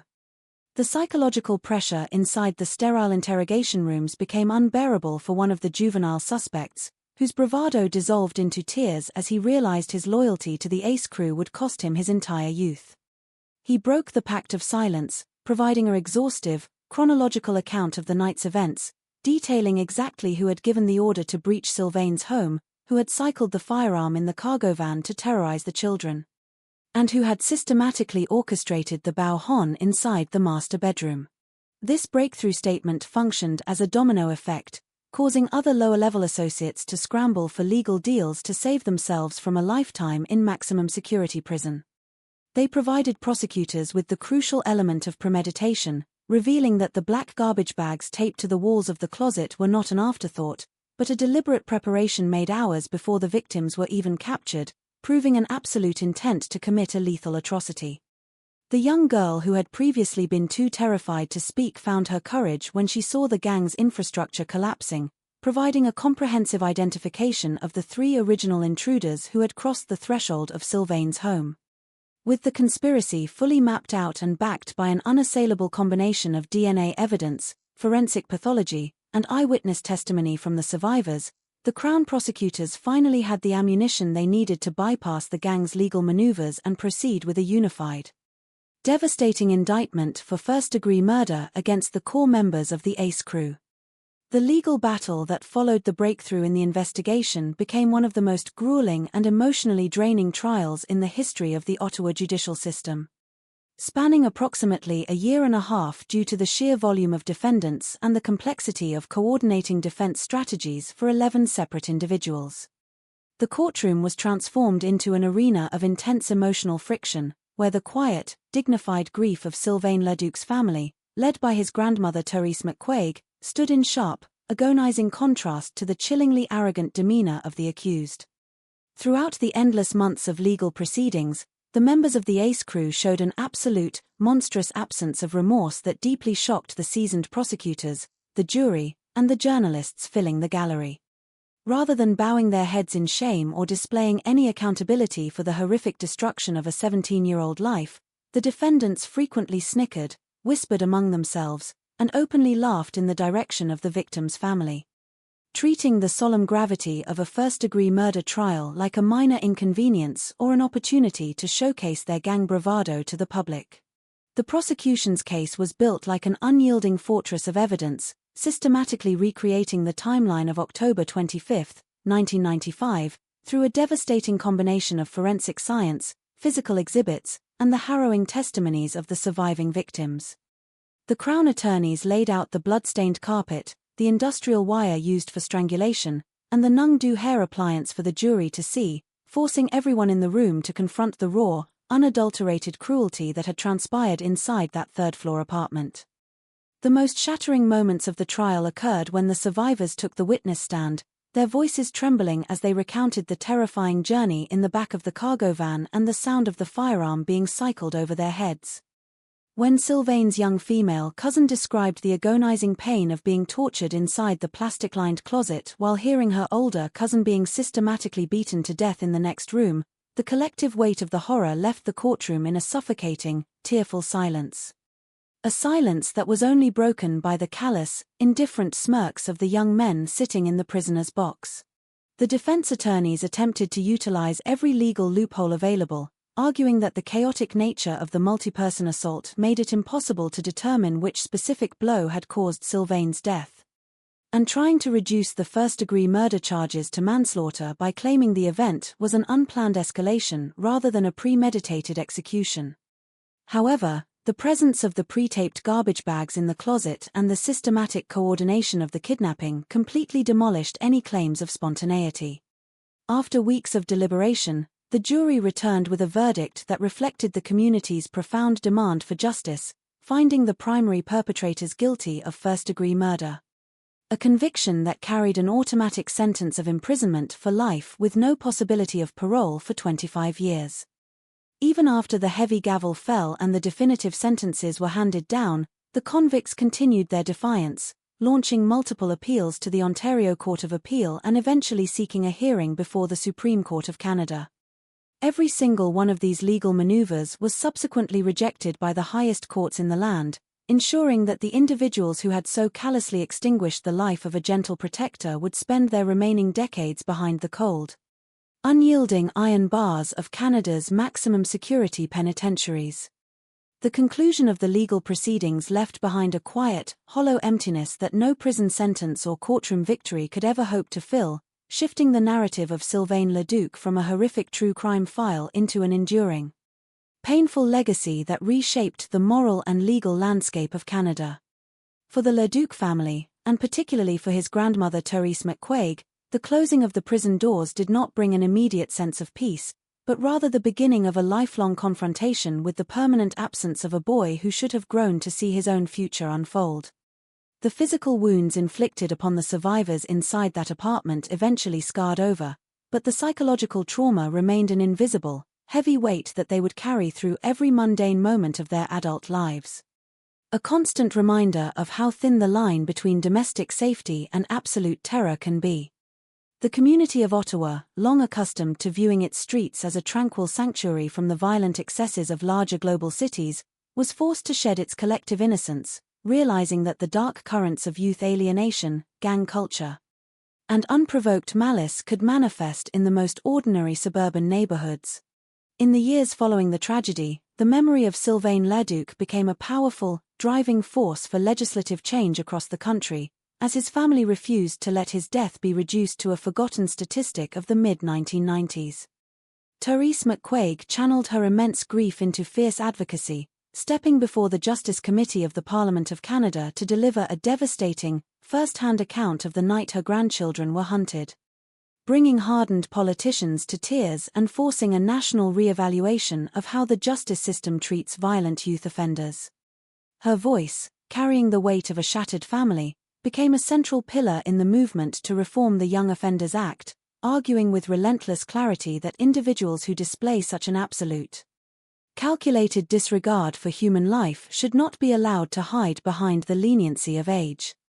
The case was frequently cited by victim rights advocacy groups nationwide as the definitive example of why Canada needed to tighten its parole eligibility rules, eliminate automatic sentencing discounts for multiple crimes, and ensure that individuals who participate in premeditated, gang-related atrocities face permanent removal from civilized society. As time moved forward and the bitter autumn of 1995 receded into history, the story of Sylvain Leduc remained a stark, cautionary tale about the absolute necessity of preserving social empathy and vigilance within communities. It serves as a reminder that true crime is never merely a collection of shocking details or a puzzle for investigators to solve, but an intimate human tragedy that leaves a permanent fracture in the lives of ordinary citizens who did nothing to invite the darkness. Sylvain lived his final hours exactly as he had lived his life as a protector, a dependable son and cousin who stayed at his post to shield the vulnerable, embodying a quiet heroism that stands in monumental contrast to the cowardly, collective malice of the monsters who took him. The legacy of his innocence continues to demand that society never grow complacent in the face of violent subcultures, ensuring that whenever his name is spoken, it stands not just as a symbol of the horror that occurred in a third-floor apartment, but as an eternal testament to a young life that was deeply loved, fiercely remembered, and used to build a safer, more just world for the generations that followed. Beyond the legislative halls and the changing of national laws, the true endurance of Sylvain Leduc's memory resides in the quiet spaces of everyday remembrance, where a family continues to live out the reality of a life violently interrupted. True justice in a civilized society is often measured by the weight of a judge's gavel or the length of a prison sentence, but for those who loved Sylvain, true justice is an unattainable concept because no amount of cell block walls can bring back the sound of his laughter or the comfort of his protective presence. The passage of decades has turned the horrific events of October 1995 into a historical marker for the city of Ottawa, a case study studied by criminologists and legal scholars tracing the evolution of youth gang dynamics in Canada. Yet, beneath the academic analysis and the legal precedents lies the beating heart of a story about a 17-year-old boy who, when confronted with the ultimate test of character, chose to stand between danger and the children he was trusted to look after. This quiet, unyielding courage is what truly defines the narrative of that dark night, elevating Sylvain from a passive casualty of street violence into a symbol of enduring love and structural integrity. The story serves as a profound warning for future generations about the destructive nature of tribal empathy, where young minds surrender their individual conscience to the toxic identity of a group, turning ordinary teenagers into cold-blooded tormentors. It forces us to look closely at the fragile architecture of our communities, reminding us that safety is not a permanent guarantee provided by the state, but a daily agreement built on mutual respect, vigilance, and the willingness to look out for our neighbors. The observant individual who dialed the police that night, acting on nothing more than a suspicious sound through a thin apartment wall, represents the critical line of defense that saved 3 innocent lives from the brink of total annihilation. It is this friction between absolute malice and casual community responsibility that dictates the outcome of human tragedies, proving that even in the deepest pockets of darkness, the collective conscience of ordinary citizens can still alter the course of fate. As we close the final chapter on the tragedy of Sylvain Leduc, we leave behind the sterile details of forensic evidence, the cold walls of the high-rise apartment complex, and the defiant grins of the Ace crew. Choosing instead to focus our final thoughts on the boy who stayed at his post until the light faded. We remember a son who was dependable, a grandson who inspired fierce advocacy across an entire nation, and a cousin whose protective instincts remained unbroken even under the heaviest weight of terror. His name remains etched not only in the transcripts of the Canadian Parliament but in the hearts of a family that refused to let his final hours define the totality of his existence. In a world that often glorifies the sensational aspects of criminal behavior, the legacy of Sylvain Leduc stands as an eternal, quiet monument to the beauty of innocence, the profound burden of grief, and the enduring power of a memory that continues to demand a safer, more compassionate world for every child who steps across the threshold of a home. The final ripples of the Sylvain Leduc case extend far into the modern era, serving as a foundational case study for understanding the long-term psychological evolution of communities that have survived collective trauma. When a city experiences an act of violence so concentrated and unnatural, the immediate response is a mixture of grief and outrage, but the true test of a society's resilience occurs decades later. When the headlines have faded and the physical structures of the crime scene have been integrated back into the mundane fabric of urban life. The third-floor apartment building where the Ace crew orchestrated their assembly line terror still stands on the outskirts of Ottawa, its concrete walls now housing new generations of residents who walk through the same corridors, completely unaware of the historical darkness embedded within the plaster.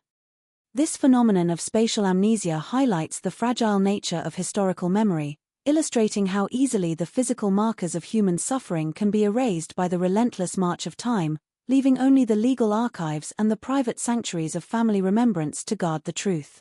For the field of criminal psychology, the behavior of the 11 gang members during and after the assault remains an important point of analysis regarding the mechanics of group-induced psychopathy. The ability of otherwise ordinary adolescents to completely suspend their capacity for human empathy when operating as a collective unit demonstrates the terrifying power of peer reinforcement, where individual morality is completely sublimated by a desire to perform dominance for the group.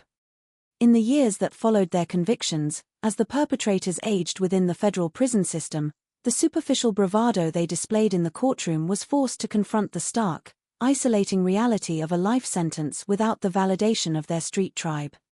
The psychological dismantling of a street gang occurs not at the moment of arrest, but during the endless, silent decades of incarceration, where the collective myth of the Ace crew dissolved, leaving each individual convicted to face the internal vacuum of their own choices and the permanent loss of their own youth. The enduring lesson of Sylvain Leduc's story is found in the absolute necessity of societal vigilance against the subtle signs of youth alienation before it curdles into organized brutality. It forces communities to recognize that the safety of a neighborhood is not maintained solely by law enforcement, but by the strength of the social safety nets that prevent young people from seeking identity and purpose in the destructive hierarchy of street syndicates. Sylvain's life, though tragically cut short at 17, continues to function as a moral compass for advocacy groups who refuse to let the focus of true crime narratives center on the charisma or the complexity of the perpetrators.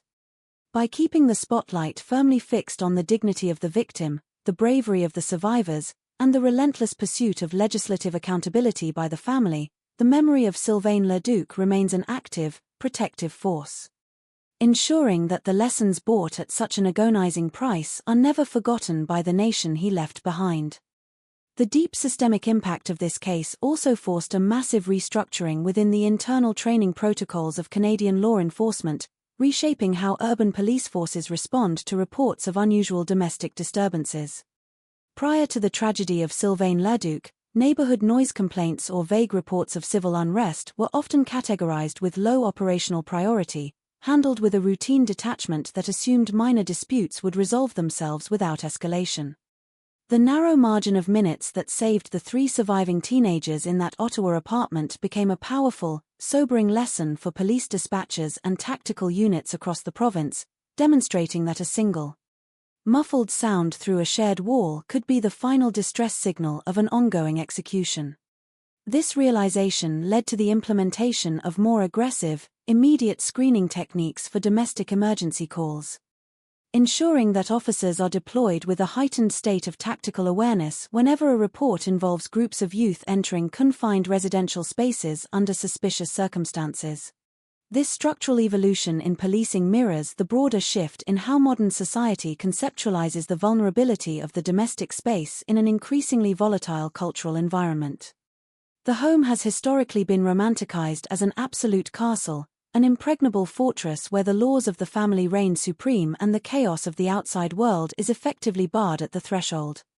The Ace Crew's seamless, opportunistic breach of Sylvain's home shattered this architectural illusion, proving that the security of a household is only as strong as its most minor point of failure, such as an unlatched door or a momentary lapse in environmental awareness.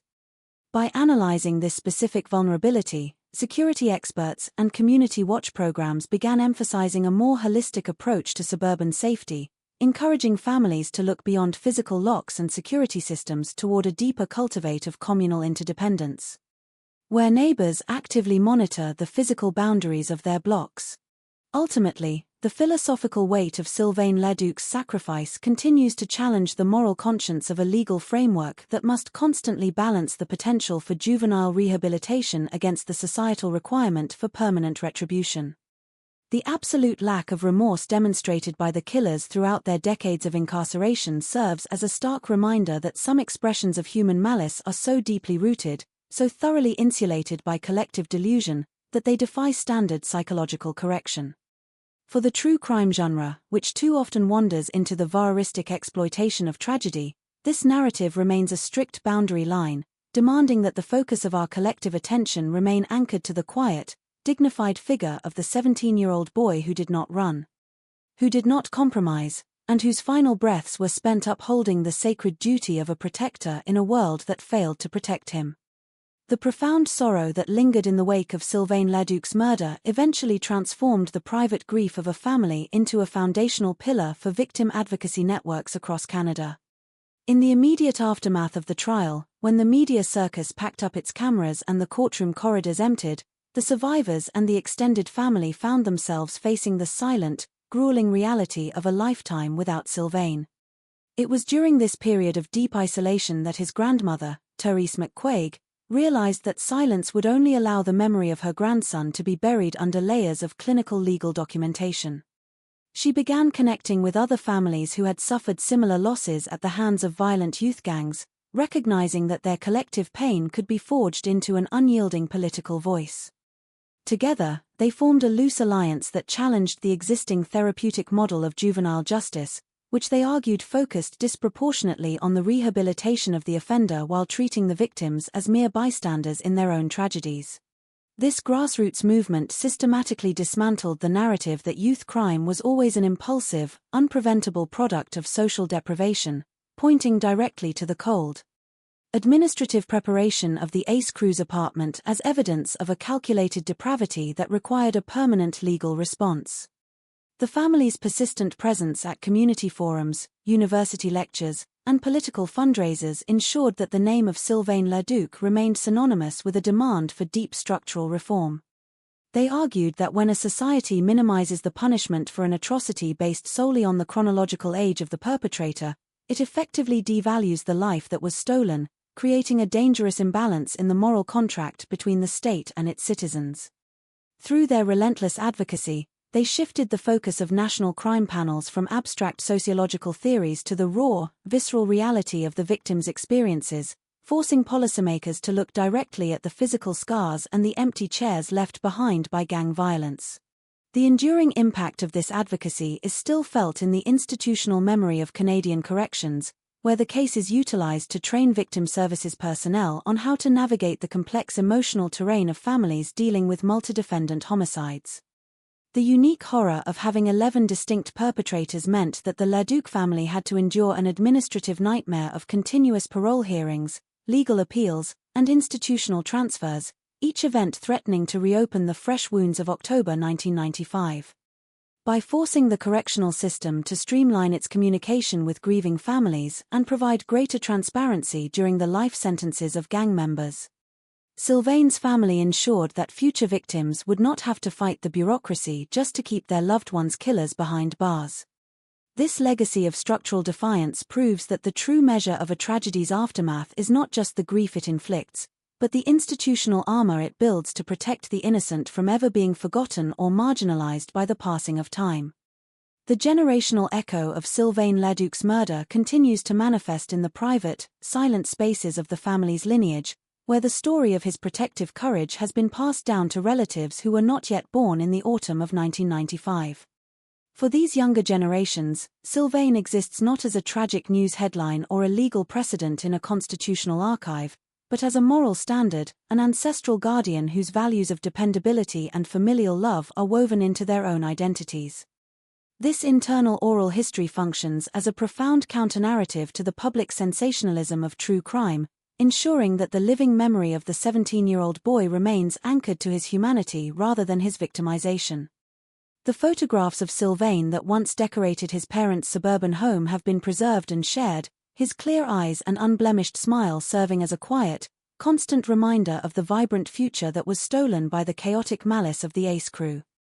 By maintaining this intimate, fiercely guarded remembrance, the family has effectively denied the killers their ultimate victory, which would have been the total erasure of Sylvain's light from the world he sought to protect. This enduring familial resistance mirrors a broader sociological phenomenon where communities impacted by extreme violence develop a heightened capacity for collective memory as a form of cultural survival.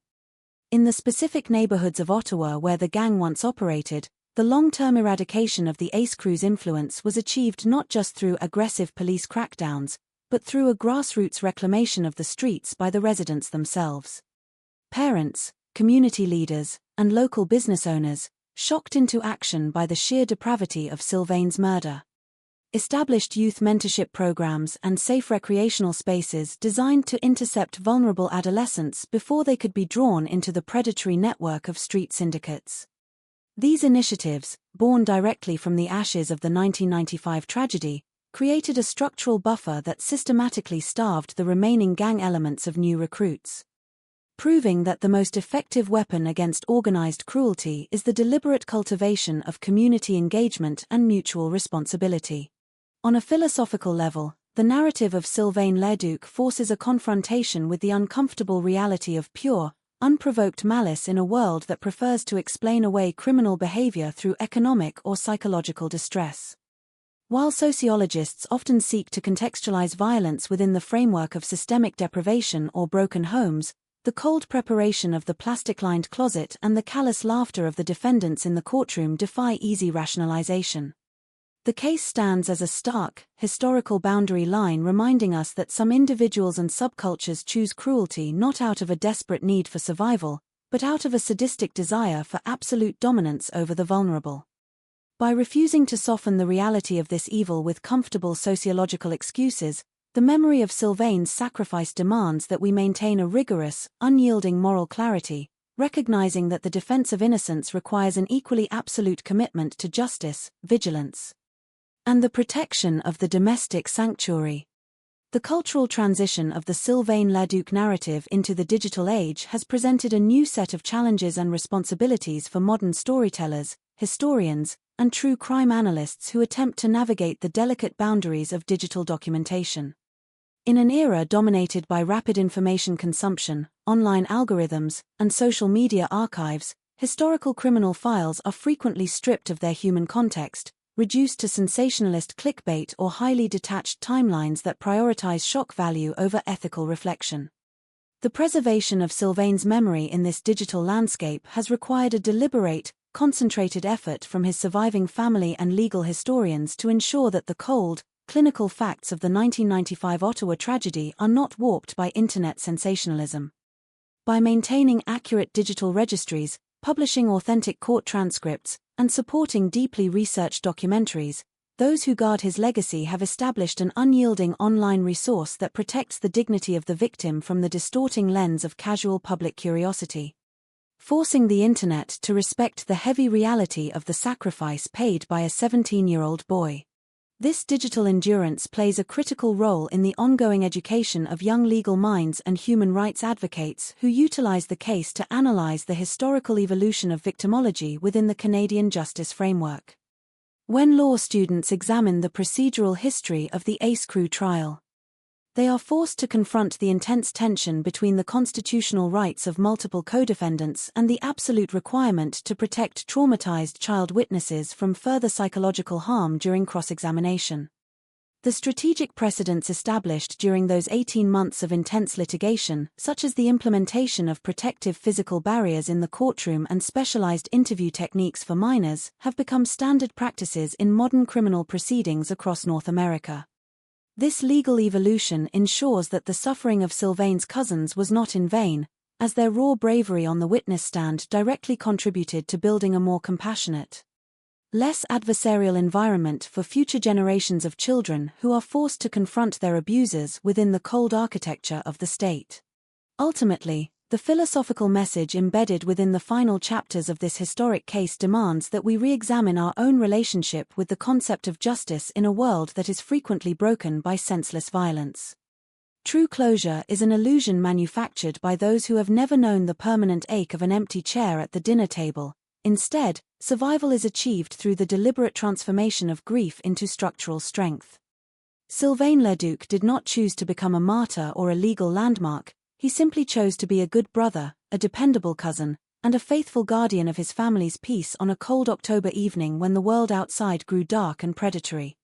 By keeping our collective memory anchored to that quiet act of domestic devotion rather than the loud, chaotic cruelty of his executioners, we ensure that the light of his character continues to outshine the shadow of the Ace Crew, serving as a permanent reminder that the ultimate measure of a human soul is found in its willingness to protect the innocent at any cost. The profound institutional ripples of the Sylvain Leduc case ultimately crossed international borders, acting as a crucial touchstone for comparative criminology departments throughout North America. Academic researchers studying the evolution of urban street gangs in medium-sized cities found that the trajectory of the Ace Crew challenged traditional metropolitan models, which typically tied group violence strictly to territorial drug markets or deep-seated ethnic conflicts. Instead, the Ottawa tragedy revealed a more insidious phenomenon: the rise of a highly localized, nihilistic youth subculture fueled by immediate peer validation and a complete detachment from the value of human life. By dissecting the transcript of the 1995 trials, international experts were able to identify early warning indicators of gang radicalization in suburban environments, leading to the development of new behavioral assessment tools used by school boards and youth counselors across Canada and the United States to intercept at-risk adolescents before their behavioral issues solidified into predatory criminal intent. This academic discourse directly influenced the creation of integrated task forces that blurred the lines between social work and municipal law enforcement, recognizing that the eradication of a gang like the Ace Crew required a simultaneous intervention in both the physical streets and the psychological ecosystems of vulnerable youth. In Ottawa, the structural memory of Sylvain's murder led to the establishment of specialized rapid response teams composed of plainclothes officers, child psychologists, and community mentors who proactively flooded neighborhoods showing spikes in youth delinquency. These teams operated on the principle of disruption through engagement, tracking the social networks of emerging gang leaders and providing structured alternatives to the toxic hierarchy that had cost Sylvain his life.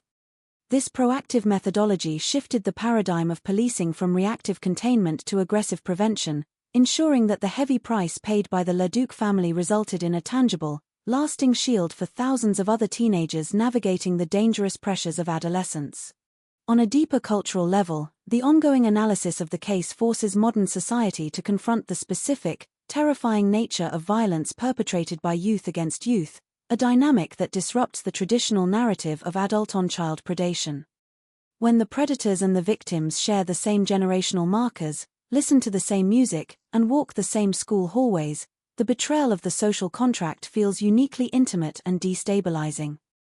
The callous laughter of the Ace crew in the face of Sylvain's grieving parents destroyed the comforting myth that youth inherently possesses a clean slate of innocence, proving instead that young minds are entirely capable of formulating and executing cold, calculated acts of extreme cruelty. By refusing to look away from this unsettling reality, the enduring legacy of Sylvain Leduc demands an uncompromising commitment to moral education, reminding us that the cultivation of empathy is not an automatic biological process, but a deliberate, continuous labor that must be fiercely protected within every home, school, and neighborhood.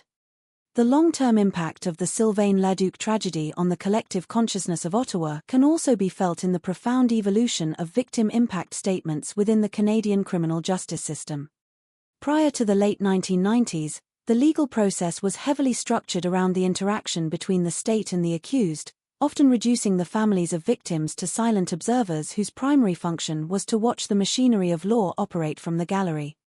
The raw, unfiltered testimony of Therese McQuaig and the surviving teenagers shattered this procedural detachment, demonstrating that the true scope of a crime cannot be measured solely by forensic data or anatomical reports. Their courage to voice the exact psychological weight of their suffering directly influenced future judicial guidelines, ensuring that the human cost of violence is formally articulated and weighed during the sentencing phase of all major felony trials.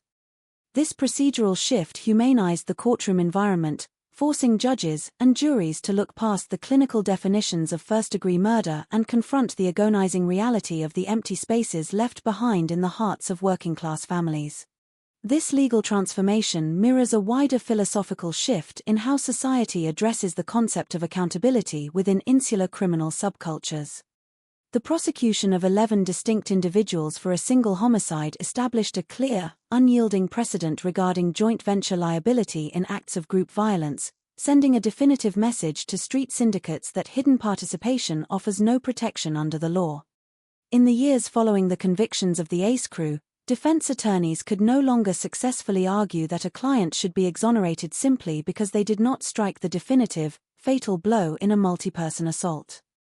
By holding every individual who contributed to the confinement and torture of Sylvain Leduc equally responsible for his death, the Canadian courts dismantled the tactical anonymity that street gangs traditionally used to evade severe penalties. This landmark legal framework continues to serve as an essential tool for modern prosecutors, allowing them to effectively target the infrastructure of criminal groups and ensure that every accomplice to an atrocity faces the full weight of permanent imprisonment. Ultimately, the spiritual core of Sylvain's legacy remains tethered to the simple, profound acts of love that defined his character long before his name was entered into the public record. The memory of his final evening is not merely a record of an unexpected home invasion or a brutal assault, but a historical testament to a young man who accepted the heavy responsibility of a guardian with complete devotion. In an era where cultural narratives often amplify the chaotic, destructive lives of perpetrators, the enduring memory of Sylvain Leduc serves as an anchor for our shared values, reminding us that true strength is found in gentleness, reliability, and the quiet defense of the innocent. By choosing to elevate his story above the dark history of the Ace crew, we reaffirm our collective commitment to protecting the sanctuary of the home, ensuring that the light of his gentle soul continues to guide the community he died protecting, serving as an eternal shield against the shadows of unprovoked malice. The institutional memory of the Ottawa Police Department underwent a profound transformation regarding its relationship with marginalized and vulnerable witnesses in the decades following the conviction of the Ace crew. Investigators realized that the initial delay in securing a comprehensive breakthrough was directly tied to the deep-seated terror that the gang exerted over the young girl who had sought refuge at Sylvain's home, highlighting a systemic flaw in how the state protects individuals who hold the keys to dismantling criminal networks. This realization prompted the development of advanced witness protection protocols specifically tailored for minors and vulnerable youth caught in the crosshairs of street gang violence.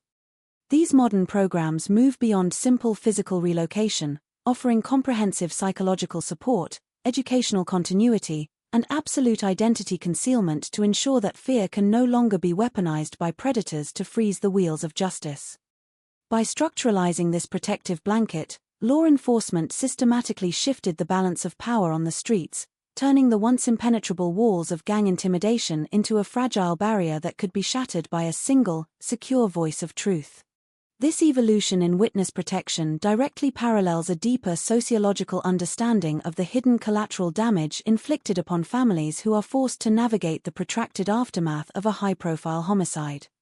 The continuous cycle of mandatory parole reviews, structural legal adjustments, and institutional changes means that a family's interaction with the state does not end with a lifetime conviction. Instead, they are tethered to the bureaucratic machinery of the correctional system for the rest of their natural lives. For the Leduc family, every milestone over the last 30 years has been quietly shadowed by the administrative reality of keeping Sylvain's killers behind bars, an exhausting process that demands a unique form of multi-generational resilience. To support families trapped in this permanent state of legal vigilance, Canadian provincial governments established specialized, dedicated victim witness liaison units whose sole operational mandate is to absorb the bureaucratic friction of the justice system.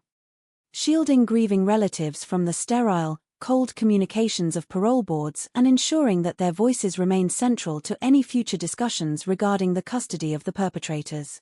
On an ethical level, the permanent preservation of Sylvain Leduc's narrative functions as a necessary antidote to the romanticized depiction of urban gang culture that frequently permeates modern media, music, and digital entertainment. While commercial street culture often paints the lifestyle of insular youth syndicates with a veneer of rebellious glamour, financial independence, and brotherhood, the raw reality documented in that Ottawa apartment exposes the true nature of this lifestyle, a squalid, cowardly vacuum of values where multiple individuals must torture a helpless, bound 17-year-old boy to feel a fleeting sense of collective importance. By maintaining an unyielding focus on the physical and psychological devastation wrought by the ACE crew, true crime historians and community mentors dismantle the deceptive allure of the streets, showing future generations that the path of the gang leader leads inevitably to a cold cell, a ruined life, and the eternal condemnation of the society they sought to terrorize. Sylvain's enduring light, anchored to his final choice to stay and protect his family, remains the ultimate refutation of that toxic subculture, proving that true honor is never found in the capacity to inflict suffering, but in the absolute commitment to shield the innocent from harm. The architectural layout of the Canadian capital, with its towering Gothic Parliament buildings, wide canals, and serene residential circles, stands as a silent monument to the enduring struggle between institutional order and the chaotic impulses of human nature. When the story of Sylvain Leduc is examined through the long lens of historical retrospection, it becomes clear that his sacrifice did not merely alter the municipal codes of Ottawa, but deeply adjusted the psychological terms on which ordinary citizens engage with their public spaces. The shockwave of 1995 dissolved the comfortable, geographical separation that people often assume exists between safe, affluent neighborhoods and the desperate, violent realities of marginalized street subcultures. It forced a collective realization that peace is not an inherent, permanent property of any city, but a fragile, active condition that requires constant maintenance, social investment, and an unwavering moral courage from every member of the community to defend the most vulnerable from the shadows of unprovoked cruelty. For the survivors who walked out of that third-floor apartment into the cold light of the police floodlights, the journey toward psychological integration has been a slow, decades-long process of reclaiming their individual agency from the memory of total helplessness. The physical sensations of that night, the bite of the wire, the absolute darkness of the blindfolds, and the terrifying mechanical sounds of the weapons did not simply vanish with the reading of the guilty verdicts. Instead, They became part of the internal landscape that these individuals had to navigate as they grew into adulthood, found careers, and raised families of their own. Their survival stands as an unyielding act of defiance against the ACE crew, a living proof that the capacity of the human spirit to heal, endure, and cultivate love is vastly superior to the primitive, destructive impulses that animated their tormentors. By choosing to live lives defined by purpose, resilience, and community contribution, the survivors have systematically erased the power that the gang sought to wield over their destinies, ensuring that the final victory belongs to the light rather than the dark. Ultimately, as the narrative of Sylvain Leduc approaches its final structural reflection, the focus of our collective attention must remain fixed on the quiet, enduring image of the 17-year-old boy who stood his ground in the face of an unthinkable threat. Sylvain's story is not a tragedy defined by the monsters who took his life, but a testament to the profound beauty of youthful responsibility, familial devotion, and a quiet gentleness that refused to bow to intimidation. His name, spoken with deep reverence by his family and etched into the legislative history of his nation, serves as an eternal beacon for future generations, reminding us that the ultimate measure of a human life is found not in its length or its material achievements, but in its willingness to love, to care for others, and to protect the sanctuary of the innocent at any cost. As the wind continues to sweep through the streets of Ottawa, rustling the autumn leaves just as it did on that dark night in October 1995, the memory of Sylvain Leduc remains a permanent, protective shield over the city he loved. A quiet reminder that even when the world outside grows dark and predatory, the light of a true protector can never be extinguished. Looking back from the vantage point of the modern era, the profound narrative of Sylvain Leduc achieves its final, immutable resting place within the broader history of Canadian social justice. The historical journey that began with a terrifying knock on a suburban door has concluded with a sweeping transformation of legislative frameworks, policing paradigms, academic criminology, and community advocacy, proving that a single act of courage can permanently alter the course of an entire society. The 11 members of the ACE crew, who once thought their collective brutality would grant them absolute dominance over the streets of Ottawa, have been systematically reduced to an administrative footnote within the Federal Correctional Archive. Their lives spent in the sterile isolation of prison cells while the world they sought to terrorize moved forward into the light. Their defiance, their callous laughter, and their total absence of human empathy ultimately failed to crush the spirit of the family they broke, as the enduring legacy of Sylvain's sacrifice became a catalyst for building a more compassionate, vigilant, and legally protective nation.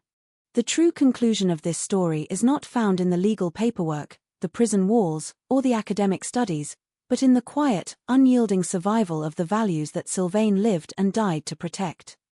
Every time a community neighbor looks out for an at-risk youth, every time a police officer treats a domestic call with heightened urgency, and every time a family gathers in the safety of their home, the invisible shield of Sylvain's memory continues its silent, protective work.